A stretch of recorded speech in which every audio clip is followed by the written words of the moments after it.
Hey there, tonight we're uncovering the daily lives of Egyptian artisans during the age of the pyramids. A tale not of slaves toiling under a whip, but of skilled workers nourished with beer and bread beneath the desert sun. If these stories help you unwind, I'd love a quick like or subscribe, but only if they're genuinely working for you. I'm curious where in the world you're listening from, so drop your location and local time in the comments. It's amazing seeing our little community span the globe through these historical tales. Now find your comfort zone, perhaps turn on a fan for that gentle background hum, and let's venture into tonight's story together. Standing in the shadow of a towering pyramid, not as a tourist snapping selfies, but as an Egyptian artisan, knee-deep in the grit and grind of ancient construction. Yeah, you're not just any artisan. You're part of the revered crew building what will become one of the most iconic silhouettes in human history. And contrary to those Hollywood depictions, you're not a slave shackled to this grandiose endeavor. Nope, you're here because you've got skills, and believe it or not, you get paid. First off, let's talk about your digs.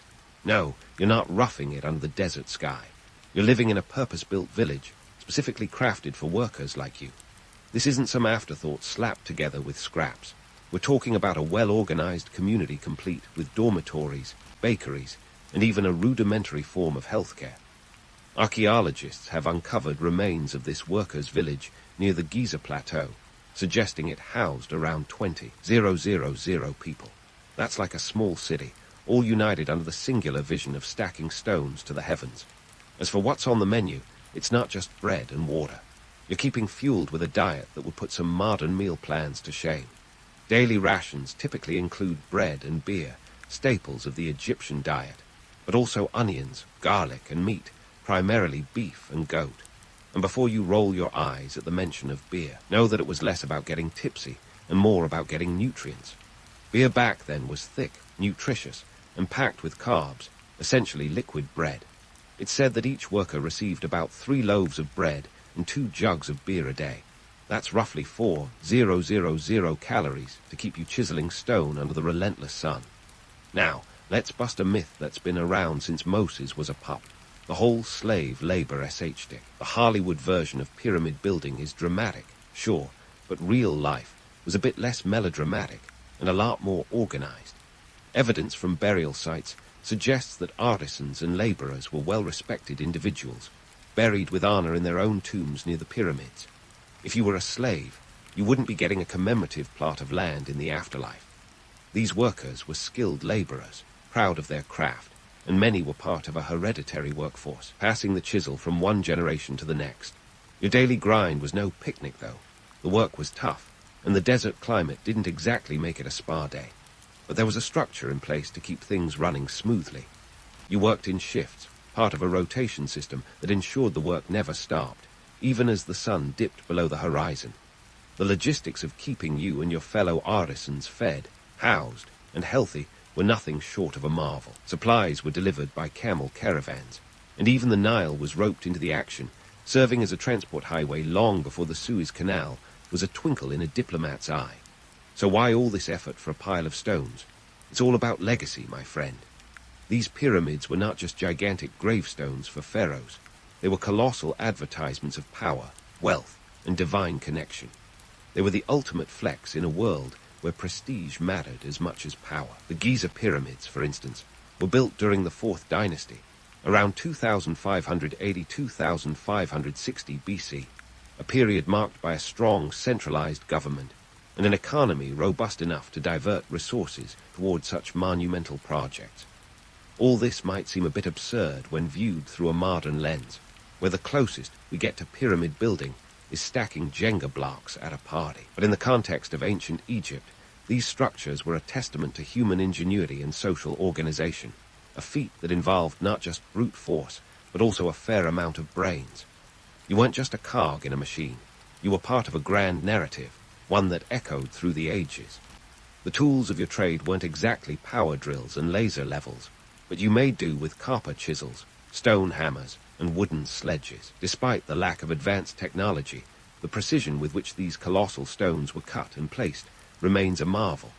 You worked alongside thousands, each with a specific role, from stone cutters to transporters, all synchronized like a well-oiled machine.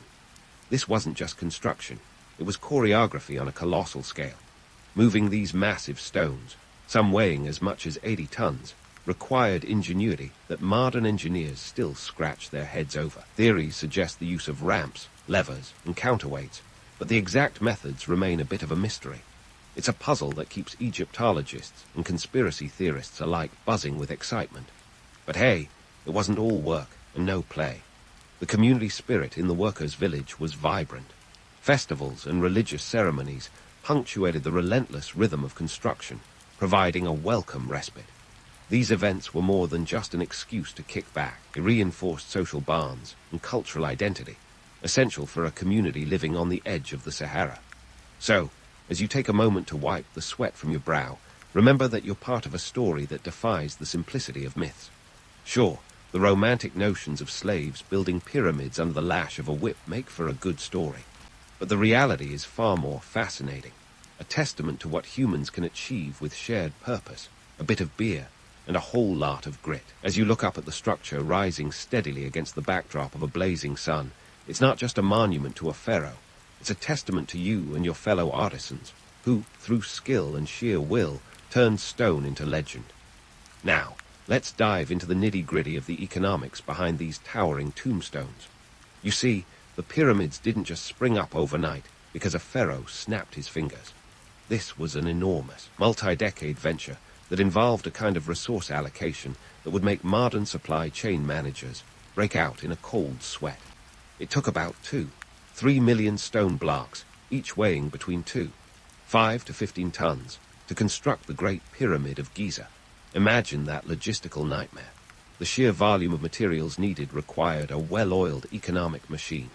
Egypt, during the Old Kingdom, was a powerhouse of innovation and efficiency. The state played a central role, controlling resources and labor like the ultimate project manager.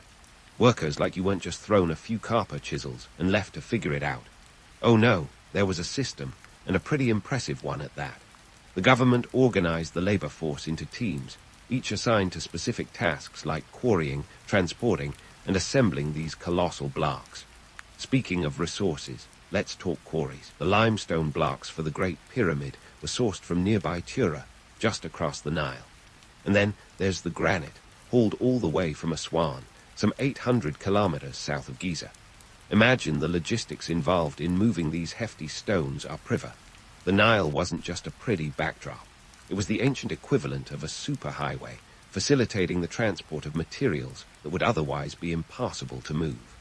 During the inundation season, when the Nile flooded its banks, it became a bustling trade route, with boats ferrying stones, wood, and other essential supplies. Moving on to international trade, Egypt was hardly an isolated kingdom.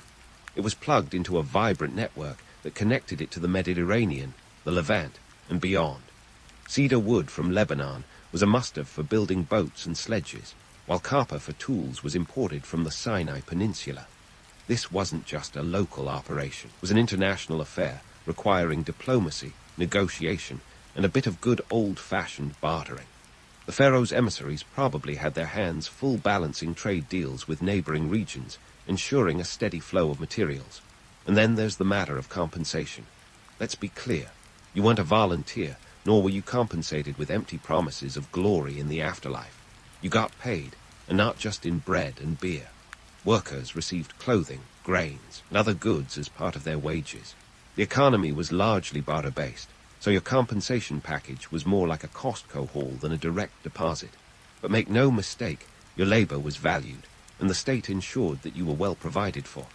This was essential, not just for productivity, but also for ensuring loyalty and minimizing unrest.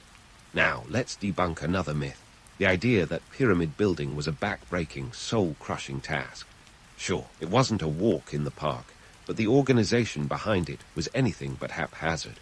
The workforce was rotated, with workers spending a few months on site before returning home. This prevented burnout and allowed the kingdom to utilize its human resources effectively. The pyramids, then, weren't just about monumental vanity. They were about creating a legacy, yes, but also about demonstrating the state's power and ability to marshal resources on an unprecedented scale. The economic framework that supported pyramid construction was a testament to the sophistication of ancient Egyptian society. It required foresight, planning, and an understanding of logistics that was way ahead of its time. And as you haul yet another block into place, take a moment to appreciate the bigger picture. This isn't just about stacking stones. It's about contributing to a legacy that will outlast you by millennia.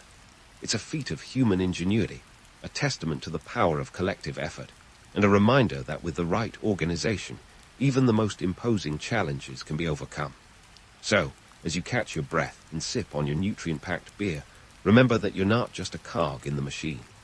You're part of a well-coordinated effort that requires not just brawn but brains, diplomacy, and a whole lot of economic savvy. As you look out over the bustling construction site, with its thousands of workers and endless supplies flowing in from all corners of the known world, you can't help but feel a sense of pride. This isn't just a job, it's a legacy in the making, one stone block at a time. Now, let's take a closer look at the technical sorcery that made these pyramids rise to the heavens. Spoiler alert, it wasn't aliens or magic. No, it was all about sweat, strategy, and some seriously clever engineering hacks. So, grab your mental hard hat, and let's dig into how those ancient Egyptians turned a desert into a construction site that would make even modern engineers nod in admiration. First things first, let's tackle those tools. Forget about your fancy laser levels and pneumatic drills. These artisans were working with copper chisels, stone hammers, and wooden mallets. Sound primitive? Well, consider this. Copper was the cutting-edge tech of its day, literally. It may not have had the longevity of iron or steel, but it got the job done. And when you're carving out limestone blocks weighing a couple of tons each, having a tool that doesn't break on impact is a win. And speaking of blocks, let's talk logistics. The Great Pyramid of Giza alone consists of about 2-3 million blocks. Imagine your Amazon delivery guy dropping off that order. These blocks weren't just thrown together willy-nilly.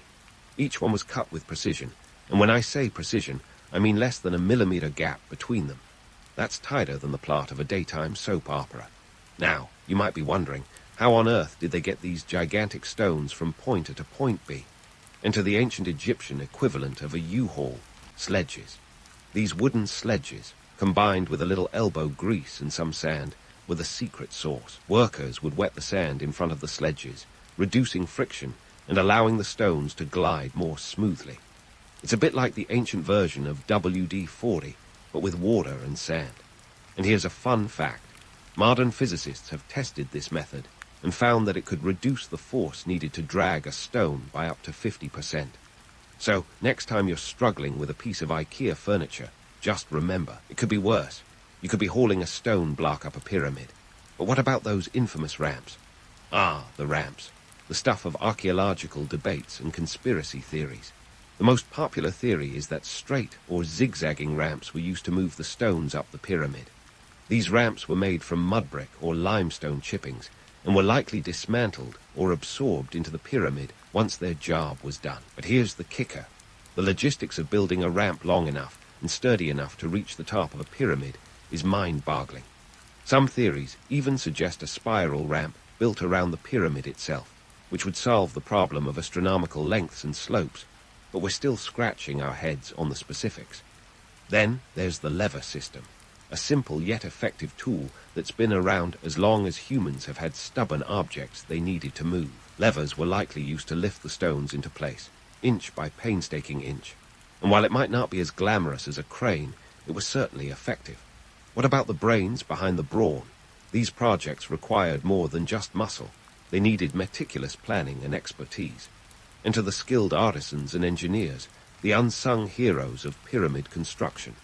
These were master craftsmen and architects who meticulously planned every detail, from the alignment of the pyramids to the stars, ensuring that each structure was not only a monument, but also a celestial calendar. The precision with which the pyramids align with the cardinal points is astonishing, with each side aligning to within a fraction of a degree. Think of them as the human GPS of their time, minus the annoying recalculating voice. In terms of project management, these guys were the OGs. They had a workforce of tens of thousands, a timeline that spanned decades, and a budget that would make a modern CEO break out in hives. Yet they pulled it off. They organized workers into teams, each with specific tasks, and rotated shifts to prevent burnout, a practice that wouldn't look out of place in a modern construction site. They even had a hierarchical structure with foremen and supervisors, ensuring that each step of the process was executed with precision. If you think about it, the pyramids were ancient Egypt's version of a startup, with a visionary leader, a dedicated team, and a disruptive end goal, building a legacy that would last for millennia. But let's debunk one of the most appealing myths of all, the idea that the pyramids were built by mystical means. Sure, the legends are enticing, stories of lost civilizations, mystical powers, and ancient secrets. But the real story, while less magical, is far more impressive. It's a tale of human ingenuity, creativity, and determination. It's about what we can achieve when we bring together our minds and muscles to solve seemingly insurmountable challenges. The pyramids stand not as a testament to mystical forces, but as a monument to the power of human innovation. And as the sun sets over the Giza Plateau, casting long shadows across the desert, you can take a moment to reflect on your role in this monumental project. Each stone you haul, each block you chisel, is a step toward a greater purpose, a legacy etched in stone, a marvel that will stand the test of time. This isn't just about building a tomb for a pharaoh. It's about crafting a piece of history that will echo through the ages. And while your tools may be simple and your days long, there's a certain magic in knowing that you're part of something bigger than yourself, a grand narrative that turns labor into legend and stone into story. And as you stand there, gazing at the shadow of this monumental structure stretching across the sands, let's dig deeper into why on earth ancient Egypt decided to go pyramid crazy in the first place. Spoiler alert, it wasn't just about giving pharaohs a cozy spot for their eternal nap. First up, the pharaohs had a serious case of immortality envy. They wanted to ensure that they'd not only be remembered, but revered, achieving a divine status that would make their legacy untouchable. After all, nothing screams, "I'm a god," quite like a ginormous stone triangle visible from miles away. The pyramids weren't just tombs, they were celestial elevators, designed to launch the deceased pharaoh straight into the afterlife, fast-tracking their VIP status among the gods. But it wasn't just about the afterlife. Pharaohs were also obsessed with divine legitimacy. You see, in a time when political power was as shaky as a Jenga tower in a hurricane, the pharaohs needed to convince the masses, and any potential usurpers, that they were not just rulers, but divine entities chosen by the gods themselves. Building a pyramid was like erecting a billboard that said, "I'm not just king, I'm divine. Deal with it." The bigger and more elaborate the pyramid, the stronger the message. This ruler is not just another guy with a crown. He's a deity on earth. This divine legitimacy wasn't just for show. It was the glue that held the society together. In a world without social media influencers or viral hashtags, the pyramids served as the ultimate propaganda tool, a constant reminder of the pharaoh's power and divine right to rule. The sight of these towering structures against the horizon was a daily affirmation of the social order, keeping the gears of Egyptian society well-oiled and running. But all this divine posturing had a very human side, too. It shaped how labor was organized and how artisans like you fit into the grand scheme. The construction of these pyramids was a state project par excellence, a national endeavor that required not just manpower, but also meticulous coordination. It gave rise to a complex hierarchy of workers, with scribes, overseers, and artisans each playing a distinct role. In essence, it was a colossal team-building exercise, albeit one that involved a lot more sweat and a bit less trust falling. This wasn't free-for-all labor. Oh no, it was structured, regulated, and dare I say, almost bureaucratic. Workers were organized into crews known as files, each comprising about 2,000 men. These files were further divided into smaller units, each with its own supervisor. It was like an ancient assembly line, with every worker having a specific task, from chiseling limestone blocks to hauling them up ramps. This organization was crucial for maintaining efficiency and ensuring that the pyramid rose in a timely fashion. Well, as timely as decades in the making can get. And what about the artisans? These weren't just your average Joes. Skilled laborers like you were the rock stars of the ancient world, albeit with more chisels and less screaming fans. Your craftsmanship was paramount, as the precision of the stonework was not only a testament to your skill, but also a reflection of the pharaoh's divine perfection. Every block you shaped, Every hieroglyph you carved was a piece of the propaganda puzzle, reinforcing the pharaoh's godlike image. But let's not sugarcoat it. There was a dark side to this divine ambition. The pressure to perform and the demand for rapid construction could be brutal. Injuries were common, and while there was a rudimentary form of healthcare, it wasn't exactly Gray's Anatomy. The stakes were high, and the margin for error was thin. After all, you wouldn't want to be the guy who barched the pharaoh's eternal resting place. Talk about job pressure. Yet, despite the challenges, this labor had its own rewards. Skilled artisans enjoyed a relatively higher status than unskilled workers, and their contributions were recognized and respected. In a society where legacy was everything, being part of such a monumental project was a badge of honor, a testament to your skill and dedication. Your work would literally stand the test of time, echoing through the millennia like a stone-carved LinkedIn profile. Meanwhile, the cultural significance of the pyramids was as layered as the structures themselves. They weren't just tombs, they were cultural icons, symbols of a civilization that saw the afterlife as an extension of life on Earth. The pyramids represented a bridge between the mortal and the divine, a testament to the ancient Egyptians' belief in continuity beyond death. This belief shaped their entire worldview, influencing everything from art to architecture. And let's not forget the pyramids' role as economic engines. The construction of these colossal structures wasn't just a drain on resources. It was an economic stimulus. It created jobs, boosted trade, and fueled innovation. The logistics of quarrying, transporting, and assembling millions of stone blocks required a level of organization and infrastructure that would make modern engineers nod in approval. In a way, the pyramids were the ancient equivalent of a government-funded mega-project, boosting the economy and showcasing the state's ability to marshal resources on an unprecedented scale. So, as you sip your nutrient-rich beer and look out at the bustling construction site, remember that you're part of something much bigger than yourself. You're not just building a tomb, you're contributing to a legacy that defies the simplicity of myths.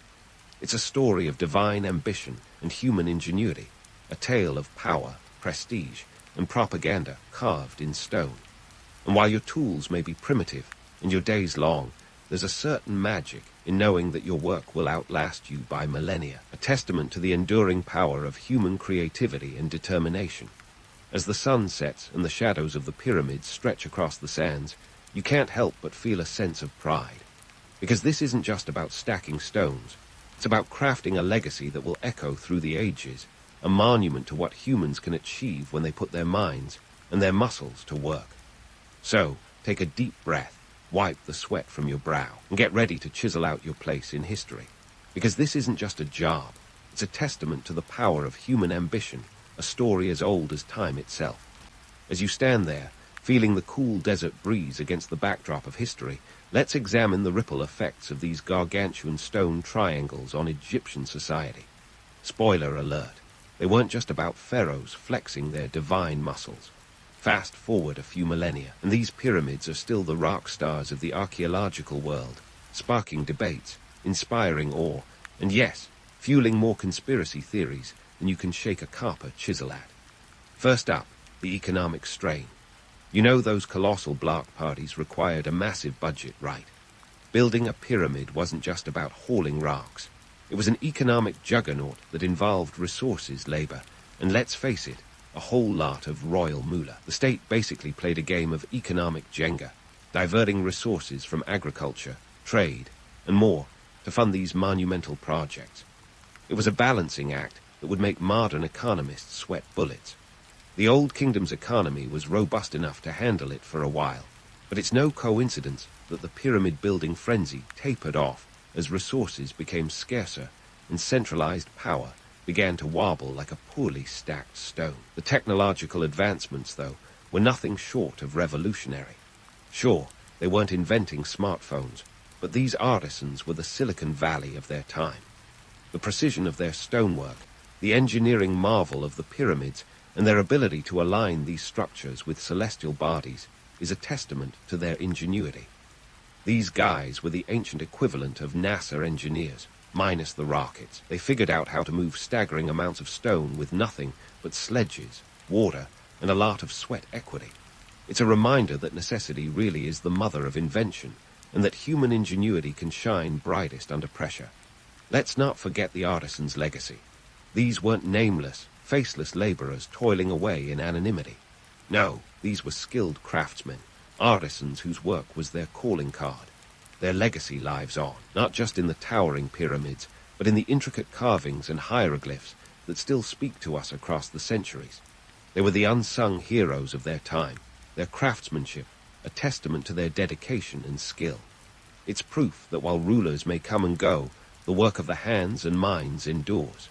Now, why are we still so fascinated by these ancient wonders? Why do the pyramids continue to capture our imagination, fueling everything from Hollywood blockbusters to late-night History Channel specials? It's because they represent something fundamentally human, the drive to create, to leave a mark, to reach for the stars, even when our feet are planted firmly on the ground. They are a testament to what can be achieved when human creativity and determination come together. But let's not get too starry-eyed. It's easy to romanticize the pyramids as symbols of human achievement without acknowledging the harsh realities. These structures came at a cost, economic, social, and personal. They were built on the backs of thousands of workers who toiled under the relentless sun, their sweat and labor immortalized in stone. It's a stark reminder that history is often a tale of both triumph and toil, of legacies built on the shoulders of the many. Pyramids are also a fascinating case study in historical myth-making. Over the centuries, they've been the subject of countless legends and unfounded theories. From aliens to lost civilizations, the myths surrounding their construction are as tall as the pyramids themselves. But here's the kicker. The truth, while less fantastical, is far more impressive. It's a testament to human ingenuity, to the power of collective effort, and to what we can achieve when we set our minds to it. So, as you stand there, under the vast Egyptian sky, take a moment to appreciate the grand narrative of which you are a part. The pyramids are more than just stone structures. They are symbols of a civilization that dared to dream big, to reach for the heavens, and to leave a legacy that continues to echo through time. They remind us that while the tools and circumstances may change, the human spirit remains constant, forever striving, forever creating. And as you look up at these towering icons, remember that you are part of a story that defies the simplicity of myths, a story of human ambition, creativity, and resilience. Because in the end, the pyramids aren't just monuments to the pharaohs. They are monuments to humanity itself, to our desire to build, to create, and to leave a mark on the sands of time. So, take a deep breath, let the history soak in, and know that you are part of something magnificent, something that will stand the test of time, just like those ancient stones. Mesopotamia was the original city that never sleeps, minus the neon lights and overpriced cocktails. Here, in the land between the Tigris and Euphrates, our early ancestors decided that living in mud brick houses and building massive pyramid temples, called ziggurats, was the next big thing. Who needs Netflix when you can watch a ziggurat rise from the ground? Right. These weren't just any mud pyramids, though. They were the skyscrapers of their time. Towering over the flat plains, think of them as the original high-rise apartments, but with significantly less plumbing and a lot more clay. Now, why did these ancient folks decide to build city-states? Well, it wasn't just because they fancied calling themselves Sumerians or Akkadians. It all boiled down to practicality and economics. With the Fertile Crescent serving as a kind of prehistoric Costco, it was an agricultural jackpot. The lush land was ideal for growing barley, wheat, and other essentials. So naturally, people flocked to these areas like modern-day tech wizards to Silicon Valley, hoping to cash in on the green revolution of their era. These city-states were economic powerhouses, each with its own king who probably wore a crown made of reeds or some other eco-friendly material. They were like the rival tech hubs of today, each trying to outdo the other with bigger temples and better irrigation systems. Water management was the name of the game, and whoever controlled the flow had the power. Forget about oil. Water was the original black gold. And speaking of barley, let's talk about the real MVP of ancient Mesopotamia, beer. Yes, beer. Long before it became the staple of frat parties and awkward family gatherings, beer was a dietary cornerstone. It was safer to drink than water, thanks to the fermentation process, and provided much-needed calories. Some historians even suggest that the pursuit of a good brew might have been the catalyst for settling down and farming. Picture a bunch of ancient folks sitting around a fire, possibly wearing the ancient equivalent of togas, deciding that, yes, they'd endure the back-breaking work of farming if it meant an endless supply of suds. Early urban planning in these city-states was about as organized as a teenager's bedroom. Streets were narrow and winding, designed more for donkeys than for any kind of efficient transport. But hey, they got the job done. These cities were bustling hubs of trade and commerce, with markets that would put today's farmers' markets to shame. You could snag anything from textiles to metals, all thanks to the resource-rich land they occupied. Ziggurats, those mud-brick marvels, were more than just religious sites. They were the social and economic cores of the city-states, towering over the surrounding chaos. Priests, who might have doubled as early project managers, oversaw the construction and maintenance of these giants. Built in tiers, with each level potentially representing a different realm of the heavens, they were the ultimate statement piece for anyone wanting to flex their city-state's divine favor. But let's not get too misty-eyed. Life in ancient Mesopotamia was no cakewalk. Disease, floods, and the occasional invasion were constant threats. Sure, you could have a ziggurat in your backyard, but you also had to worry about the unpredictable whims of nature and neighboring city-states looking to expand their own mud-brick empires. Yet, despite these challenges, these early civilizations thrived, laying the groundwork for thousands of years of human development. In sum, Mesopotamia was a land of contradictions, a place where the divine and the mundane, the sacred and the profane, collided. It was a civilization literally built on the backs of barley grains and the sweat of countless laborers. And while we might romanticize those massive ziggurats and the idea of the first cities, it's worth remembering that the real foundation of ancient Mesopotamia was a gritty mix of mud, sweat, and barley. And speaking of mud and sweat, let's take a sandy detour to the land of the pharaohs. Egypt, the place where the obsession with immortality was only rivaled by their love of monumental architecture. We're talking pyramids, folks. Not just any pyramids, but the kind that makes you wonder if the ancient Egyptians had some kind of cosmic bet on who could build the biggest tomb. Spoiler alert. Khufu won with the Great Pyramid of Giza, a structure that's still defying gravity and common sense thousands of years later. Now, let's set the record straight about these massive limestone wonders. The pyramids weren't just vanity projects for pharaohs with too much time and too few hobbies. They were the ultimate investment in the afterlife. For the Egyptians, death was merely an inconvenience on the way to eternal bliss, as long as you had the right pyramid to launch you there. This led to a construction frenzy that would make modern real estate developers blush. But here's the kicker. These projects didn't just require architectural genius. They demanded an economic engine that could rival a small country's GDP. You see, building a pyramid wasn't like a leisurely weekend DIY project. The Great Pyramid alone involved quarrying, transporting, and assembling around 3 million blocks, each weighing between 5 to 15 tons. And we're not talking about a couple of guys with a wheelbarrow here. Estimates suggest a workforce of about 20,000 to 30,000 laborers, working over a span of 20 years. It was less of a construction site and more like an ancient version of a bustling city. Forget the myth of slave labor. These workers were skilled artisans, farmers, and laborers, paid in grain, beer, and tax exemptions. Yes, tax breaks. Turns out that's not just a modern perk. Workers on the pyramids were granted tax relief, a kind of ancient thank you for your service from the state. This wasn't just altruism, it was smart economics.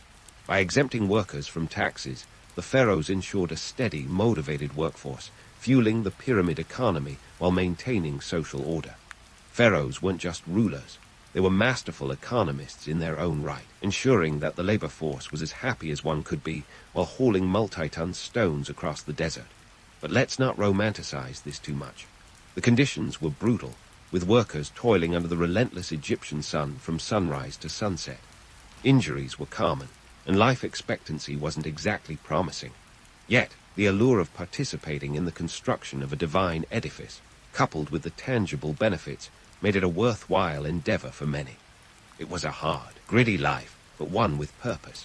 Now about those materials. The stone used in pyramid construction wasn't just any rock picked up from the neighborhood quarry. The majority came from local limestone quarries, but some of the more exotic stones, like the granite used for the inner chambers, were hauled from Aswan, over 500 miles away. Picture that logistical nightmare for a second. Without the luxury of modern transportation, these materials were shipped along the Nile, the ancient equivalent of a superhighway, then dragged to the construction site. It's a testament to their organizational prowess that these projects were completed without so much as a single Excel spreadsheet. And what did this monumental task cost? It's hard to pin down exact figures, but some estimates suggest that the resources poured into pyramid building could have fed and clothed the entire population of Egypt for several years. It's the kind of economic gamble that makes you wonder if the pharaohs had a secret affinity for high-stakes poker. Yet these investments weren't a one-way ticket to economic ruin. The pyramids became a central part of Egypt's identity, drawing trade, tourism, and tributes that would sustain the economy long after the last stone was set in place. So, while we may marvel at the pyramids' grandeur, it's essential to remember the colossal human effort and economic machinery behind these stone behemoths. The Egyptians' pursuit of immortality wasn't just a spiritual quest, but a testament to their unparalleled ambition and resourcefulness. And as we continue this journey through ancient history, let's hold on to this duality, the romance of eternal life and the gritty reality of human labor that made it possible. After all, history is nothing if not a tapestry of dreams woven with the threads of hard, unyielding reality. And speaking of ambition and resourcefulness, let's sail from the sands of Egypt to the rocky shores of Athens, where democracy was born in a blaze of civic participation and, well, exclusion. Athens was the original democracy, but before you get misty-eyed imagining a city where every soul had a say, let's peel back the curtain on this Athenian marvel. Spoiler alert, it was about as inclusive as a members-only club with a very strict dress code. In the 5th century BCE, Athens was at the height of its power, a bustling metropolis filled with philosophers, playwrights, and politicians all debating in the shadow of the Parthenon. But for all its democratic ideals, the reality was a bit more, shall we say, selective. Only about 0.000 out of 300,000 inhabitants could vote. That's 10% of the population. If Athenian democracy were a party, it would have been the kind where most people are left outside, listening to the music and hoping for a crumb of cake. Eligible voters were free male citizens over the age of 18. That's right. Women, slaves, and foreigners, or medics, despite forming the backbone of the economy and society, were left out of the political process. So much for democracy being the great equalizer. In Athens, it was more like the great divider, a political system built on a foundation of exclusion. Here's a fun juxtaposition. While Socrates was busy questioning everything under the sun, including democracy itself, a vast majority of Athenians were questioning whether they'd ever get to participate in it. And then there was ostracism, a delightful little quirk of the Athenian democratic process. Imagine being so disliked that your fellow citizens collectively decide to send you on a 10-year vacation. Ostracism was a political tool used to exile individuals deemed too powerful or just plain unpopular. Citizens would scratch a name onto a piece of pottery, known as an ostracon, and if enough people agreed, you were packing your bags. No trial, no defense, just a good old-fashioned popularity contest with a side of banishment. It's like getting voted off the island, ancient Greek style. This wasn't just a petty popularity contest, though. Ostracism served as a check on power, a way to prevent any one individual from becoming too influential. Yet, it was also a double-edged sword, reflecting both the strength and instability of Athenian democracy. It was democracy in action, but also democracy on edge, a society constantly balancing on a tightrope of power and paranoia. Now, let's not forget Athens' maritime prowess. The city's strength wasn't just in its citizens' ability to vote someone off the island, it was also in its naval dominance. By the time Athens reached its zenith, it had built a naval fleet that could rival Poseidon's own. With around 200 triremes at its disposal, Athens ruled the Aegean Sea like a boss. These ships were the ancient world's version of aircraft carriers, each manned by 170 rowers, speeding through the waters at a breakneck pace of about 9 knots. The trireme was both a technological marvel and a symbol of Athenian democracy. The lowest class of citizens, the Thetes, found employment as rowers, giving them a stake in the city's military successes. So, while they couldn't vote, they could certainly row, and in doing so, they propelled Athens to the forefront of Mediterranean power. This naval supremacy didn't just keep the Persians at bay, it turned Athens into a trading powerhouse. The city became a hub for commerce, with its harbors bustling with goods from across the known world, grain from Egypt, timber from Thrace, and luxury items from distant lands. With the sea as its highway, Athens could import essential resources and export its cultural and intellectual influence across the Mediterranean. It was the ancient version of a global superpower, minus the nuclear arsenal. But let's not romanticize Athenian democracy too much.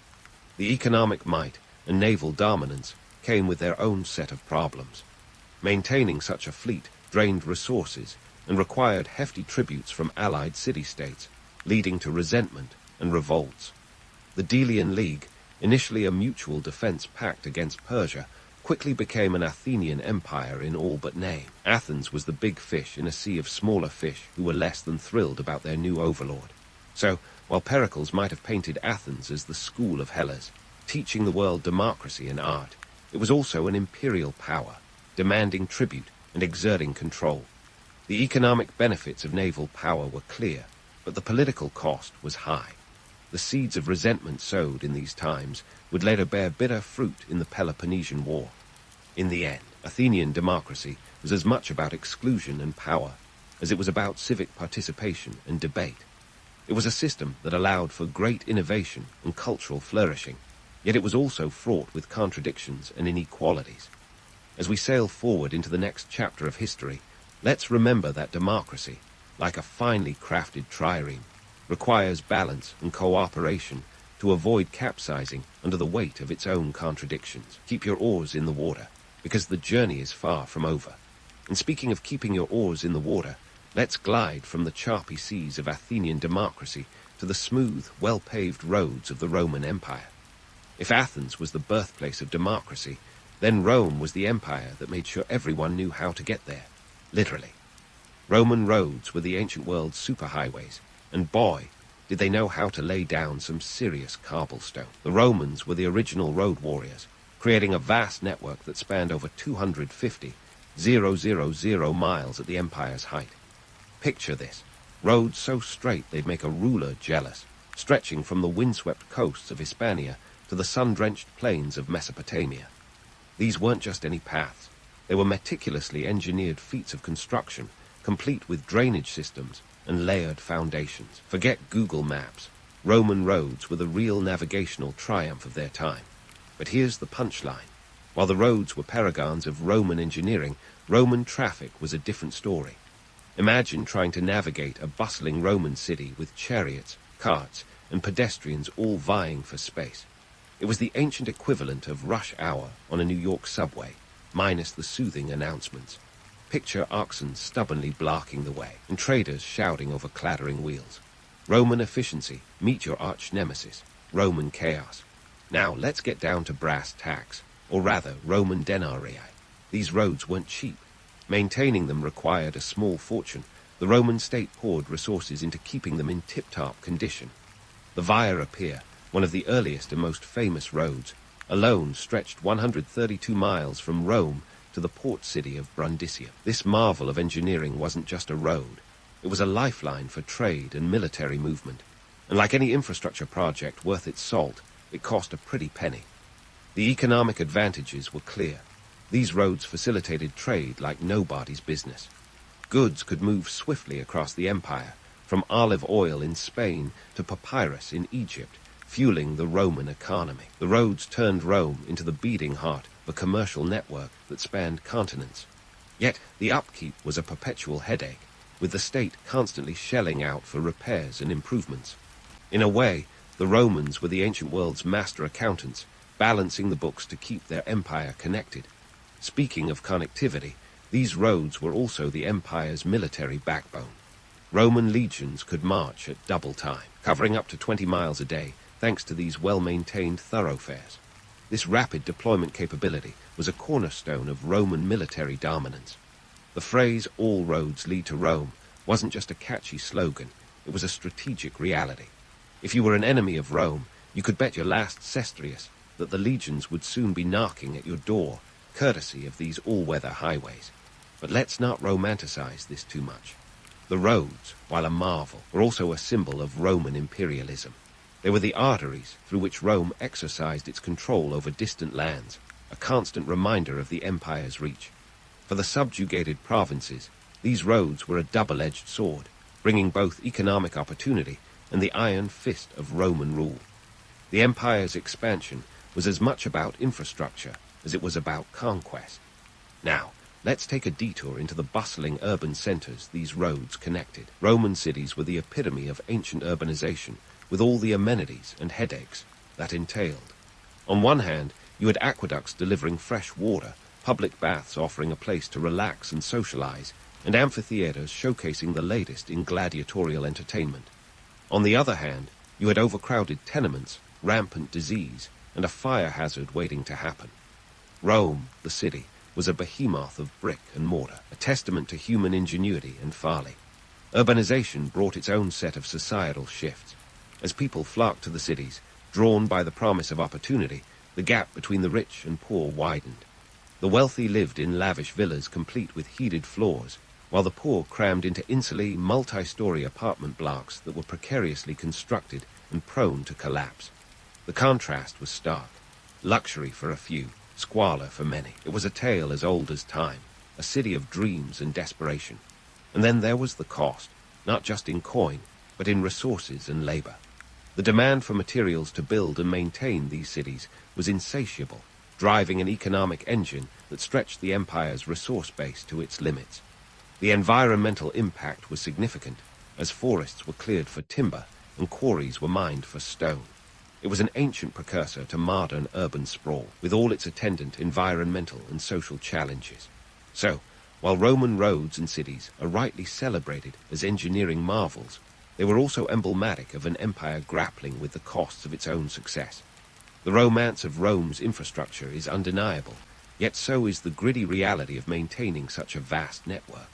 The roads were more than just pathways. They were the veins of an empire, pulsing with the lifeblood of commerce, military might, and cultural exchange. As we continue our journey through history, let's keep in mind the duality of the Roman legacy, the grandeur of their achievements, and the human cost that underpinned them. The story of Rome is one of ambition and innovation, but also of exploitation and excess. And as we travel down these ancient roads, let's remember that every stone laid was a step towards both glory and hubris. The road doesn't end here, but rather, it leads us onward to new stories yet to be told. Stay tuned, because the next chapter is just around the bend.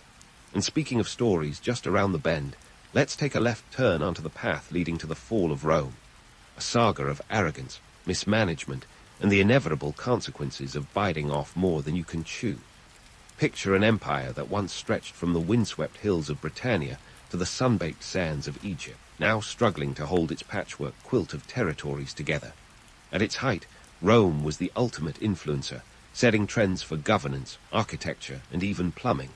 But every influencer has their downfall, and for Rome, it was like watching a slow-motion train wreck, fascinating, tragic, and impossible to look away from. First, let's talk economic implosion. The empire's financial woes were like a soap opera with too many twists. Rome's economy was built on conquest and expansion, but once the conquests dried up, so did the flow of new wealth. They had to rely on heavy taxation to keep the wheels turning, which was about as popular as a tax audit today. Inflation ran rampant. By the 3rd century CE, the denarius, Rome's silver coin, was about as valuable as a wooden nickel. Attempts to reform the economy were the equivalent of putting a band-aid on a gaping wound. Diocletian tried to freeze prices and wages, a noble effort, but about as effective as trying to stop a tidal wave with a beach towel.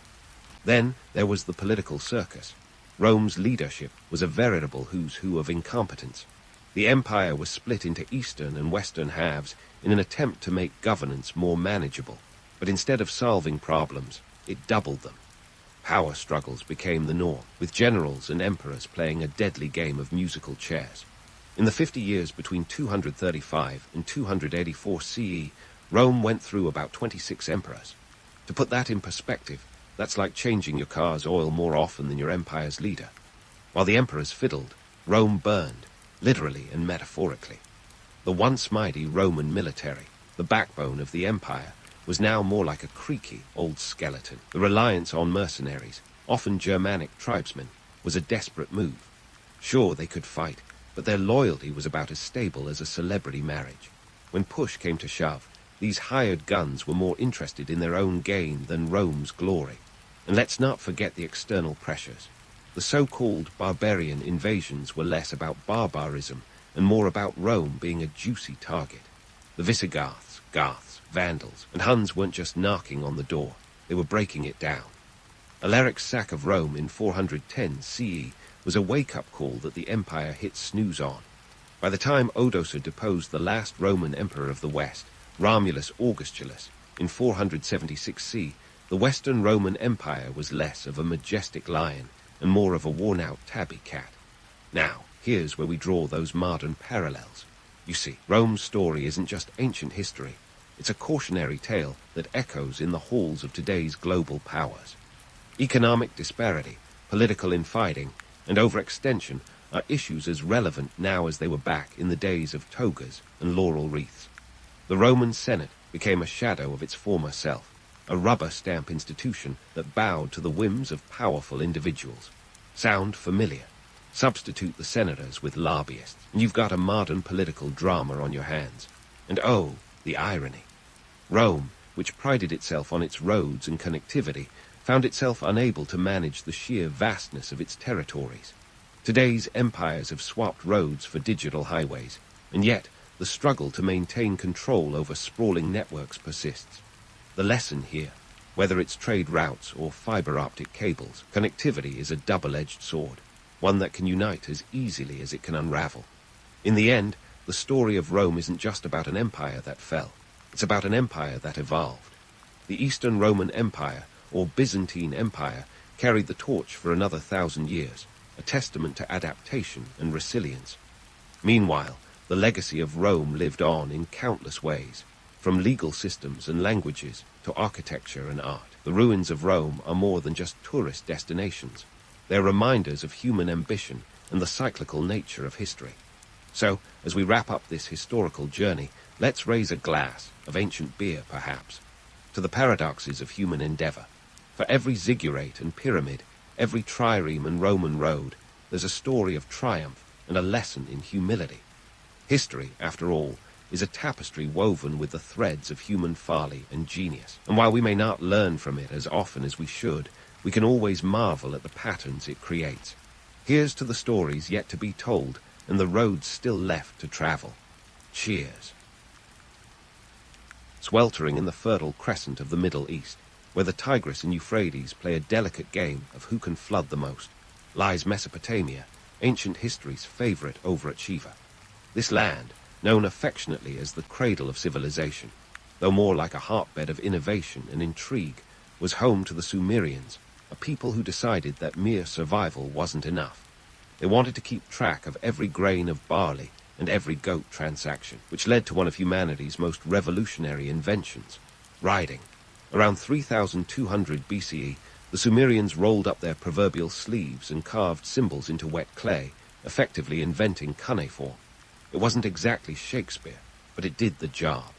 Now, why would they bother inventing riding, you ask? Was it to compose epic poetry or write love letters? Not quite. It was to keep tabs on the economic complexities of their society. You see, for the Sumerians, record-keeping was the real romantic endeavor. Imagine the thrill of documenting the number of sheep exchanged for bags of barley. Ah, the passion of administration. This wasn't just about bookkeeping. It was the backbone of a burgeoning civilization. Without it, you might as well have been living in chaos. Mesopotamia's social structure was as layered as a well-baked loaf of bread. At the top, you had the priest-kings, the original multitaskers, who handled both religious duties and governance. Below them were the bureaucrats and scribes, whose clay tablets were the ancient equivalent of spreadsheets. Then there were the merchants and traders, the lifeblood of economic prosperity, followed by the artisans and laborers who actually got their hands dirty. At the bottom rung, the slaves, captured in war or born into bondage, provided the muscle that powered the whole operation. The Sumerians were the OG innovators, not just in writing, but in creating a society that was as efficient as it was complex. They developed the wheel, not to mention the plow and irrigation systems that turned their flood-prone land into a breadbasket. Without these innovations, they might have been stuck in a perpetual cycle of feast and famine. Instead, they built city-states like Uruk and which became bustling centers of commerce and culture. The social and economic structures they put in place laid the groundwork for future civilizations to build upon, or sometimes trip over. Despite their many achievements, life in Mesopotamia wasn't all ziggurats and barley wine. The Sumerians' penchant for bureaucracy meant that there was a tablet for every transaction and a scribe for every complaint. Imagine having to fill out a form every time you wanted to trade a goat. The sheer volume of paperwork could make even the most diligent scribe weep into his clay. But this administrative overload was a double-edged sword. It kept society running smoothly, but also made it ripe for inefficiency and corruption. The Sumerians might have been the first to discover that too much red tape can strangle innovation. In this land of stark contrasts, where the divine and mundane often collided, the Sumerians crafted myths and legends that still capture our imagination. Gilgamesh, the hero king of Uruk, embarked on epic quests that resonate with our modern sense of adventure. But it's worth remembering that while the legends speak of gods and monsters, the reality was often more prosaic. The true monsters were often droughts, invasions, and the occasional overzealous tax collector. The allure of Mesopotamia lies not just in its grand achievements, but in its contradictions.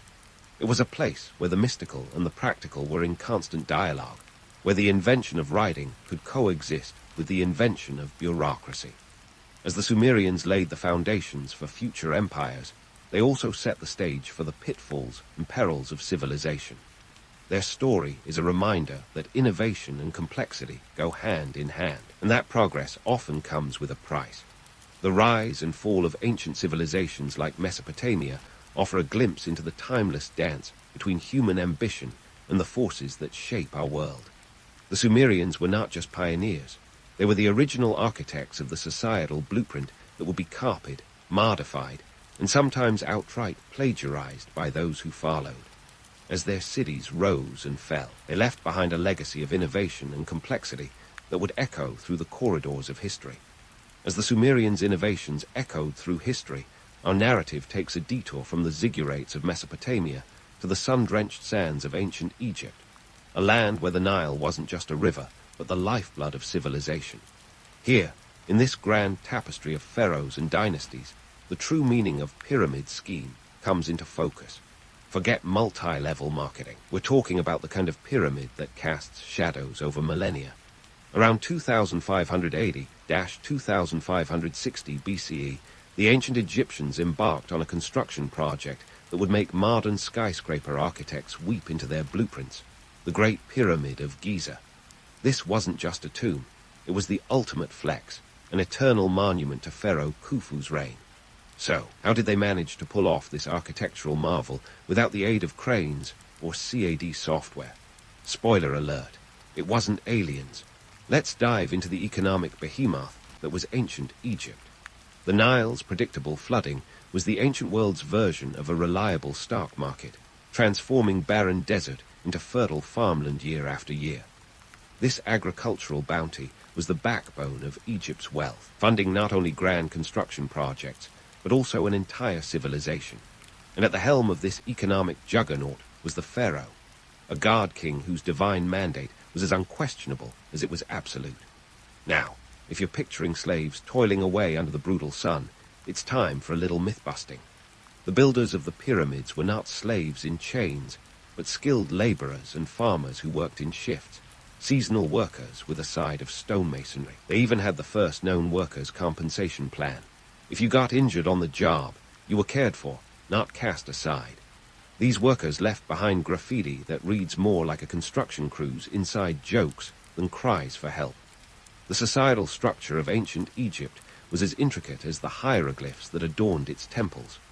At the top, the pharaoh, who doubled as a religious figurehead and CEO of Egypt, controlled everything from crop distribution to foreign policy. Beneath him was a cadre of officials and scribes, the original bureaucrats who meticulously recorded everything, because if it wasn't written down, did it even happen? Below them were the skilled workers, artisans, and a peasant class whose agricultural labor was the engine of the economy. It was this well-oiled machine that allowed the Great Pyramid to rise from the ground. Estimates suggest that around 3 million blocks of stone, each weighing between 5 and 15 tons, were hauled into place, a feat that required ingenious engineering and a colossal amount of human effort. The logistics were mind-boggling. Workers needed to be fed, housed, and organized with military precision. It's a testament to the Egyptians' unparalleled project management skills that they pulled it off without Wi-Fi or spreadsheets. Meanwhile, the mystique of the pyramids has endured, luring generations of treasure hunters and conspiracy theorists. From curses to hidden chambers, these legends persist because they tap into our fascination with the unknown. But the reality was often more pragmatic. These were elaborate tombs designed to safeguard the pharaoh's journey to the afterlife, stocked with everything they might need, from gold to grain. And while the pharaohs took their treasures with them, they left behind a legacy that continues to captivate and confound. The enduring allure of ancient Egypt lies in its contradictions. A society that revered order and stability, yet was capable of monumental ambition. The pyramids, with their precise geometry and celestial alignments, reflect a civilization deeply attuned to both earthly and divine cycles. Yet beyond the grandeur, life in Egypt was a daily grind, marked by the same challenges that have plagued humanity for millennia: resource management, political intrigue, and the occasional pharaoh with delusions of grandeur. As we peel back the layers of myth and reality, it's clear that the pyramids are more than just stone monuments. They are symbols of human ingenuity and ambition. They stand as a testament to what can be achieved when a society unites under a common vision, even if that vision involves hauling tons of limestone under the relentless desert sun. The Great Pyramid may be Khufu's crowning achievement, but it is also a reminder of the countless unnamed individuals who left their mark on history, one stone at a time. And so, the sands of Egypt continue to whisper their secrets, inviting us to listen and learn. As we turn our gaze back across the desert, there's still much to uncover about this ancient world, where the line between legend and reality often blurs like a mirage in the heat of the day. With each new discovery, we find ourselves drawn further into the mysteries of a civilization that, despite the passage of time, refuses to yield its last secrets. As we prepare to journey deeper into the heart of ancient Egypt, the story is far from over. As the sands of Egypt continue to whisper their secrets, we shift our gaze slightly northwest, where the cradle of Western civilization beckons with its own tales of innovation and intrigue. Welcome to ancient Greece, circa 508 BCE, where democracy didn't just happen overnight. It more or less stumbled into existence, like a toga-clad teenager learning to walk. This is the land where the word democratia was coined, which literally means people power. But before you get misty-eyed thinking about the noble origins of democracy, let's dig into the nitty-gritty. The road to democracy in Athens was paved with more drama than a Greek tragedy. Picture this: a gaggle of aristocrats squabbling over power like toddlers over toys. Enter Cleisthenes, the political reformer with a knack for organizing chaos. In 508 BCE, he introduced a revolutionary system where citizens, not kings or tyrants, had a say in governance. But hold your applause, this wasn't exactly universal suffrage. Only male citizens over 18 could vote, which conveniently excluded women, slaves, and medics, foreign residents. If democracy was a stage, a huge chunk of the population wasn't even allowed in the theater. Now, let's talk about money, because if you thought politics was the only game in town, think again. Athens also embarked on an economic revolution, swapping barter for coinage. Around 600 BCE, they minted their first coins, and these weren't just any coins. They were crafted from silver mined from the Laurium mines, which funded more than just shopping sprees. Money, as it turns out, was the real hero of Athens, bankrolling everything from public buildings to naval fleets. The Athenian coinage system didn't just facilitate trade. It was a power move that solidified their economic dominance in the Mediterranean. But don't let those romanticized tales of democratic Athens fool you into thinking it was all olive wreaths and philosophical debates. Beneath the marble facade of the Parthenon lay a society with some distinctly unheroic habits. Slavery, for one, was rampant. An estimated 1/3 of Athens' population were slaves, performing the labor that allowed free citizens to ponder the meaning of life. The irony. The birthplace of democracy was built on the backs of those who had no voice in that very system. And let's not gloss over the constant warfare. While Athens is often hailed as a beacon of peace and philosophy, its history is peppered with battles and skirmishes. The Peloponnesian War, a decades-long conflict with Sparta, was less about noble ideals and more about power, resources, and a whole lot of testosterone. The war's costs were staggering, both economically and in human life. It was a time when diplomacy often meant brandishing a spear rather than extending an olive branch. Philosophers like Socrates and Plato may have waxed poetic about ethics and virtue, but the reality was that Athens was as much about survival as it was about enlightenment. Socrates himself, the gadfly of Athens, questioned everything, yet even he couldn't escape the harsh realities of his time. He famously met his end not in the glory of battle, but with a cup of hemlock, condemned for corrupting the youth and impiety.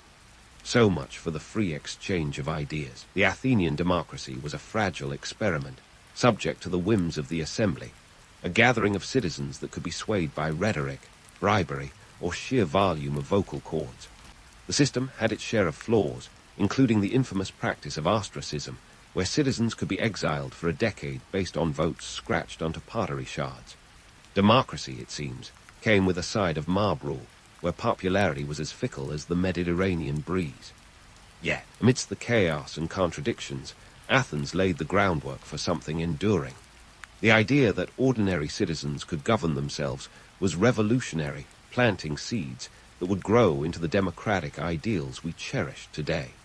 The Greeks might not have gotten everything right, but they sparked a conversation about governance that continues to this day. As we peel back the layers of myth and reality, ancient Greece reveals itself to be a land of paradoxes, where the pursuit of knowledge and beauty coexisted with the brutal realities of war and subjugation. The allure of Athens lies not just in its achievements, but in its failures and contradictions, which remind us that progress is often as messy as it is magnificent. Our journey through history is far from over. As we dive deeper into the stories of ancient civilizations, uncover the timeless dance between human ambition and the forces that shape our world. In the next chapter, we'll continue to explore the complexities of ancient Greece, where the echoes of the past continue to resonate in our modern lives. And as the echoes of Athenian debates and dramas fade into the backdrop, we find ourselves on the cobblestone streets of ancient Rome, where even the most directionally challenged could follow the adage that all roads lead here.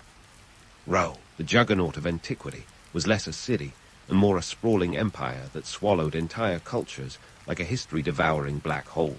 But what made this colossal powerhouse tick? Spoiler, it wasn't just togas and legions. Rome's secret sauce lay in its economic strategies, which were as sharp as a gladiator's sword. Let's talk currency and taxation, two words that can make even the most seasoned historian shudder.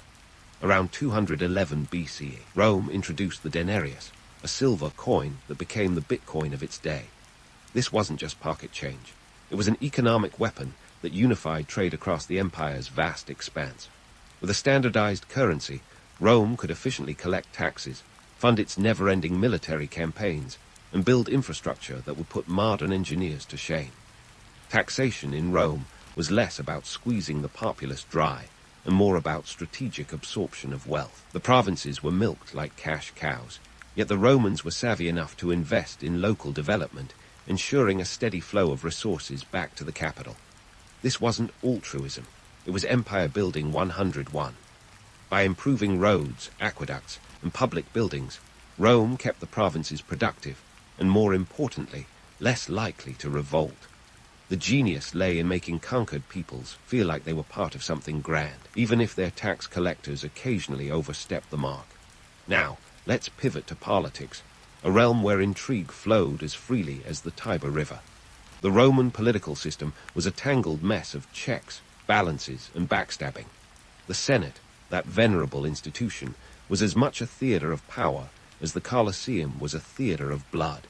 Senators wielded influence with the finesse of a gladiator in the arena, while emperors like Julius Caesar and Augustus played the political game like grandmasters of chess. But the Senate wasn't just a bunch of toga-wearing elders. It was a microcosm of Roman society where alliances were forged and shattered with alarming regularity. What kept this political machine running? Bread and circuses, my friends, literally. The Romans perfected the art of distraction, using gladiatorial games and lavish spectacles to keep the masses entertained and oblivious to political machinations. The Colosseum, completed in AD 80, was the ultimate stage, hosting events that were equal parts sport and slaughter. These games weren't just about bloodlust. They were a way to demonstrate the power and generosity of the emperor, who could afford such lavish displays. The reality, however, was grim. Gladiators often fought to the death, their lives a currency as expendable as the coins tossed by spectators. Yet, amidst all the grandeur and gore, the seeds of Rome's decline were quietly taking root. The very systems that fueled its expansion, military conquest, economic exploitation, and political manipulation, also sowed discord and instability. As the empire expanded, its borders became difficult to defend, stretching the military thin. The cost of maintaining such a vast realm drained the treasury, leading to increased taxation and inflation. By the time Emperor Diocletian divided the empire into eastern and western halves in AD 285, the cracks were already showing. Socially, Rome's rigid class structures mirrored its brittle politics. At the top were the patricians, the elite families who wielded power like a birthright. Below them, the plebeians, Rome's working class, bore the brunt of economic fluctuations, their fortunes rising and falling with the empire's whims. Slavery was rampant, providing the labor that powered Rome's economy, but also creating a volatile underclass. The very spectacle of the gladiatorial games was a reflection of society's inequalities, a visceral reminder that in Rome, life was often nasty, brutish, and short. Yet, despite its flaws, Rome's legacy endures. Its roads, aqueducts, and legal systems laid the foundations for modern civilization. The Romans may not have been the inventors of democracy, but their contributions to governance, law, and culture shaped the world in ways that still resonate. As we continue to peel back the layers of Roman history, we find a civilization of contradictions, where glory and brutality, innovation and decadence coexisted in a delicate dance that ultimately unraveled. But let's not wrap things up just yet. Rome's story is far from over, and as we delve deeper into its history, we'll uncover more tales of intrigue, ambition, and the timeless struggle between power and the people. So, stay tuned as we continue our journey through the annals of history, where the past is never truly past, and the echoes of ancient empires still reverberate in our modern world. As we navigate the ruins of Rome's grand narrative, we find ourselves reflecting on the enduring legacies these ancient civilizations have left us. And boy, did they leave a mess of wonders and woes. Take Rome itself, for example. Its roads stretched over 250,000 miles, a concrete web spun across Europe and into the Middle East, enabling trade, troop movements, and the occasional scenic chariot ride. Those roads were the Roman Empire's arteries, and while they're not used for legions anymore, they set a precedent for modern infrastructure. Heck, next time you're stuck in traffic, you can thank the Romans for the very idea of a highway. Fast forward to today, and you'll see how Roman law continues to echo in our courtrooms. The 12 Tables, Rome's early attempt at a public legal code around 450 BCE, brought a semblance of order to the chaos of Roman life, influencing legal systems for millennia. Concepts like innocent until proven guilty and the right to face your accuser were revolutionary back then and remain cornerstones of justice today. Yet, let's not dress it up too much. Roman law also permitted slavery and gladiatorial combat, reminding us that progress and brutality often walked hand in hand. And speaking of legal codes, let's hop back to Mesopotamia and give a nod to Hammurabi's code, circa 1754 BCE. An eye for an eye wasn't just a catchy phrase, it was a literal legal principle. This Babylonian law code was one of the earliest and most complete, with 282 laws etched onto a stela for all to see. It laid down some serious groundwork for the idea that laws should be written and accessible, even if they sometimes read like your worst nightmare. Punishments could be as harsh as drowning or burning, but hey, at least they were consistent. Meanwhile, the architectural legacy of Egypt continues to cast long shadows, literally. The Great Pyramid of Giza with its 3 million limestone blocks, each weighing a hefty 5 tons, remains a marvel of engineering. It's a wonder that's persisted through quakes, theft, and the relentless march of time, standing as a testament to human ambition and perhaps a bit of vanity. Modern architects might reach for the sky, but the Egyptians reached for eternity. Yet, while we might marvel at the pyramids and temples, it's the more mundane innovations that often make the biggest impact. The Egyptians also invented papyrus, a precursor to paper, which transformed the way information was recorded and shared. Imagine a world without books or the internet. It's a chilling thought.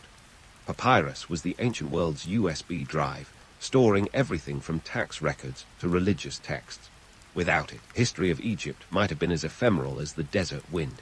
And let's not overlook the Greeks, whose philosophical musings and democratic experiments still resonate. The notion of democracy, despite its limitations, was a game changer. It wasn't perfect. Athenian democracy was more of a closed club than a town hall meeting, but it planted the seeds of self-governance that have sprouted across the globe. Ironically, while we celebrate the Greeks for their philosophy, we often forget their penchant for warfare and slavery. It's a potent reminder that civilization's shining achievements often cast long shadows. Our fascination with these ancient worlds often comes wrapped in myth and legend, like a dusty history book with a sensational cover. The myths of the Greeks, the grandeur of Rome, the mystique of Egypt, all are stories we tell ourselves to make sense of the past. Yet, it's crucial to peer beyond the romanticized narratives to appreciate the messy, complex realities that shape these societies. Myths might inspire us, but it's the cold, hard facts that ground us. As we sift through the sands of history, the allure of these civilizations lies in their contradictions. They were capable of incredible innovations, yet bound by brutal realities. Their legacies, etched in stone and parchment, remind us of humanity's capacity for greatness and folly. It's a tightrope walk between ambition and hubris, one that has defined civilizations throughout the ages. In the end, what these ancient societies left behind is a blueprint, a mix of brilliance and blunder, that continues to influence our world in unexpected ways. From the Roman roads beneath our feet to the democratic ideals in our hearts, their innovations have shaped who we are and how we live. And as we continue to explore these ancient echoes, we're reminded that while history might be set in stone, its lessons are ever evolving, inviting us to listen, learn, and perhaps do a little better next time. If you've ever felt like your life's a bit of a roller coaster, spare a thought for ancient Mesopotamia, where the ride never seemed to stop. Nestled between the Tigris and Euphrates, this cradled civilization was the OG of high-stakes geopolitical chess, with more drama than a reality TV show. Here, the only thing more frequent than a new TikTok trend was a change in leadership. Mesopotamia wasn't just the birthplace of writing and urban living. It was a revolving door for empires. Let's dive into the wild tales of the Sumerians, Akkadians, and Babylonians, who lived in a land so sought after it might as well have been the ancient equivalent of prime Manhattan real estate. Starting with the Sumerians, circa 4,500 BCE, these folks were the original overachievers. They invented cuneiform, the first form of writing, which consisted of wedge-shaped marks pressed into clay tablets. It was revolutionary, but let's be honest, it was also about as easy to decipher as a doctor's handwriting on a prescription. Picture the effort. Instead of quickly texting a friend, you'd laboriously inscribe your message into a clay slab. And carrier pigeons, forget it. You'd need a whole flock to deliver even a short note. Economically, the Sumerians were light years ahead, or at least a few centuries. They developed trade networks that stretched from the Persian Gulf to the Mediterranean, dealing in everything from grains and textiles to precious metals. However, their political landscape was less stable than a Jenga tower in a toddler's playroom. The city-states of Sumer, like Uruk and were constantly bickering over resources, leading to frequent shifts in power. It's like they were all invited to a potluck, but nobody could agree on who brought the best dish. Into the Akkadians, around 2334 BCE, led by the charismatic Sargon of Akkad. This guy was the rock star of ancient rulers. He united the Sumerian city-states under his rule and created what's often considered the world's first empire. Sargon's empire stretched from the Persian Gulf to the Mediterranean, which was impressive given that most folks back then thought a long journey was crossing to the other side of the river. Yet, while Sargon's ambition was as boundless as the horizon, his empire was about as stable as a house of cards in a wind tunnel. Economic troubles and internal strife were constant companions. The Akkadian Empire faced the original supply chain issues, with droughts and poor harvests leading to food shortages. Combine that with rebellions from the Sumerians who were less than thrilled about Akkadian rule, and you've got a recipe for collapse. By 2154 BCE, the Akkadian Empire crumbled like a stale cookie. Next on the scene were the Babylonians, with Hammurabi stepping into the spotlight around 1792 BCE. Hammurabi was the legal eagle of ancient rulers, famous for his code of laws. An eye for an eye sounds dramatic, but it was actually one of the first attempts to standardize justice, even if it did involve some rather harsh penalties. Babylon became the new center of the Mesopotamian universe, a place of immense wealth and grandeur, or so the story goes. The reality was a bit grittier. Babylonian society was stratified, with clear divisions between the elites and the common folk. The economy was based on agriculture, but the frequent floods of the Tigris and Euphrates made farming a gamble.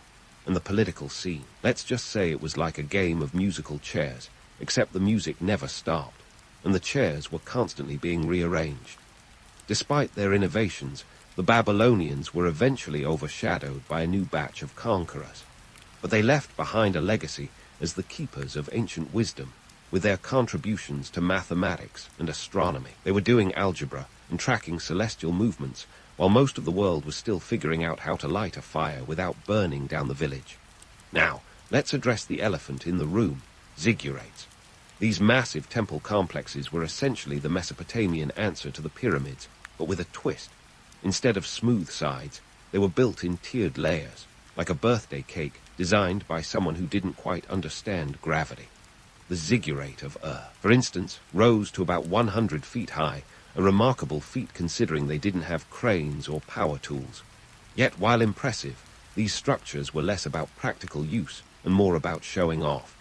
They were the ancient version of a billionaire's private jet, good for prestige, less so for practicality. So, here's the takeaway. Ancient Mesopotamia was a hotbed of innovation and chaos, a place where empires rose and fell faster than you could say, cuneiform. It was a land of opportunity, but also of instability, where the only constant was change. As we continue our journey through this region's tumultuous history, we'll uncover more about the people who shaped it and the legacies they left behind, proving that while the past is a foreign country, it's one with a strikingly familiar storyline. And speaking of grandiose architectural marvels, let's leave the ziggurats of Mesopotamia and hop over the desert sands to ancient Egypt, a place where they took the phrase, "go big or go home," very seriously, especially when it came to their pharaohs' final resting places. Ah, the pyramids, monumental tombs that have inspired conspiracy theorists and tourists alike for millennia.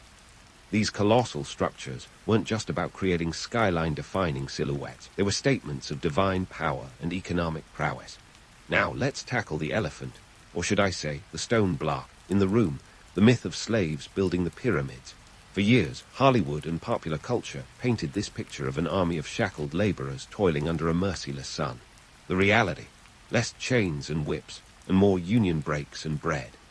Archaeological evidence suggests that the labor force was actually a bunch of well-fed, skilled workers who cared enough about their jobs to leave behind graffiti proclaiming their pride. These were not slaves, but paid laborers, likely organized into teams with names like the Friends of Khufu, which sounds more like a quirky book club than a construction crew.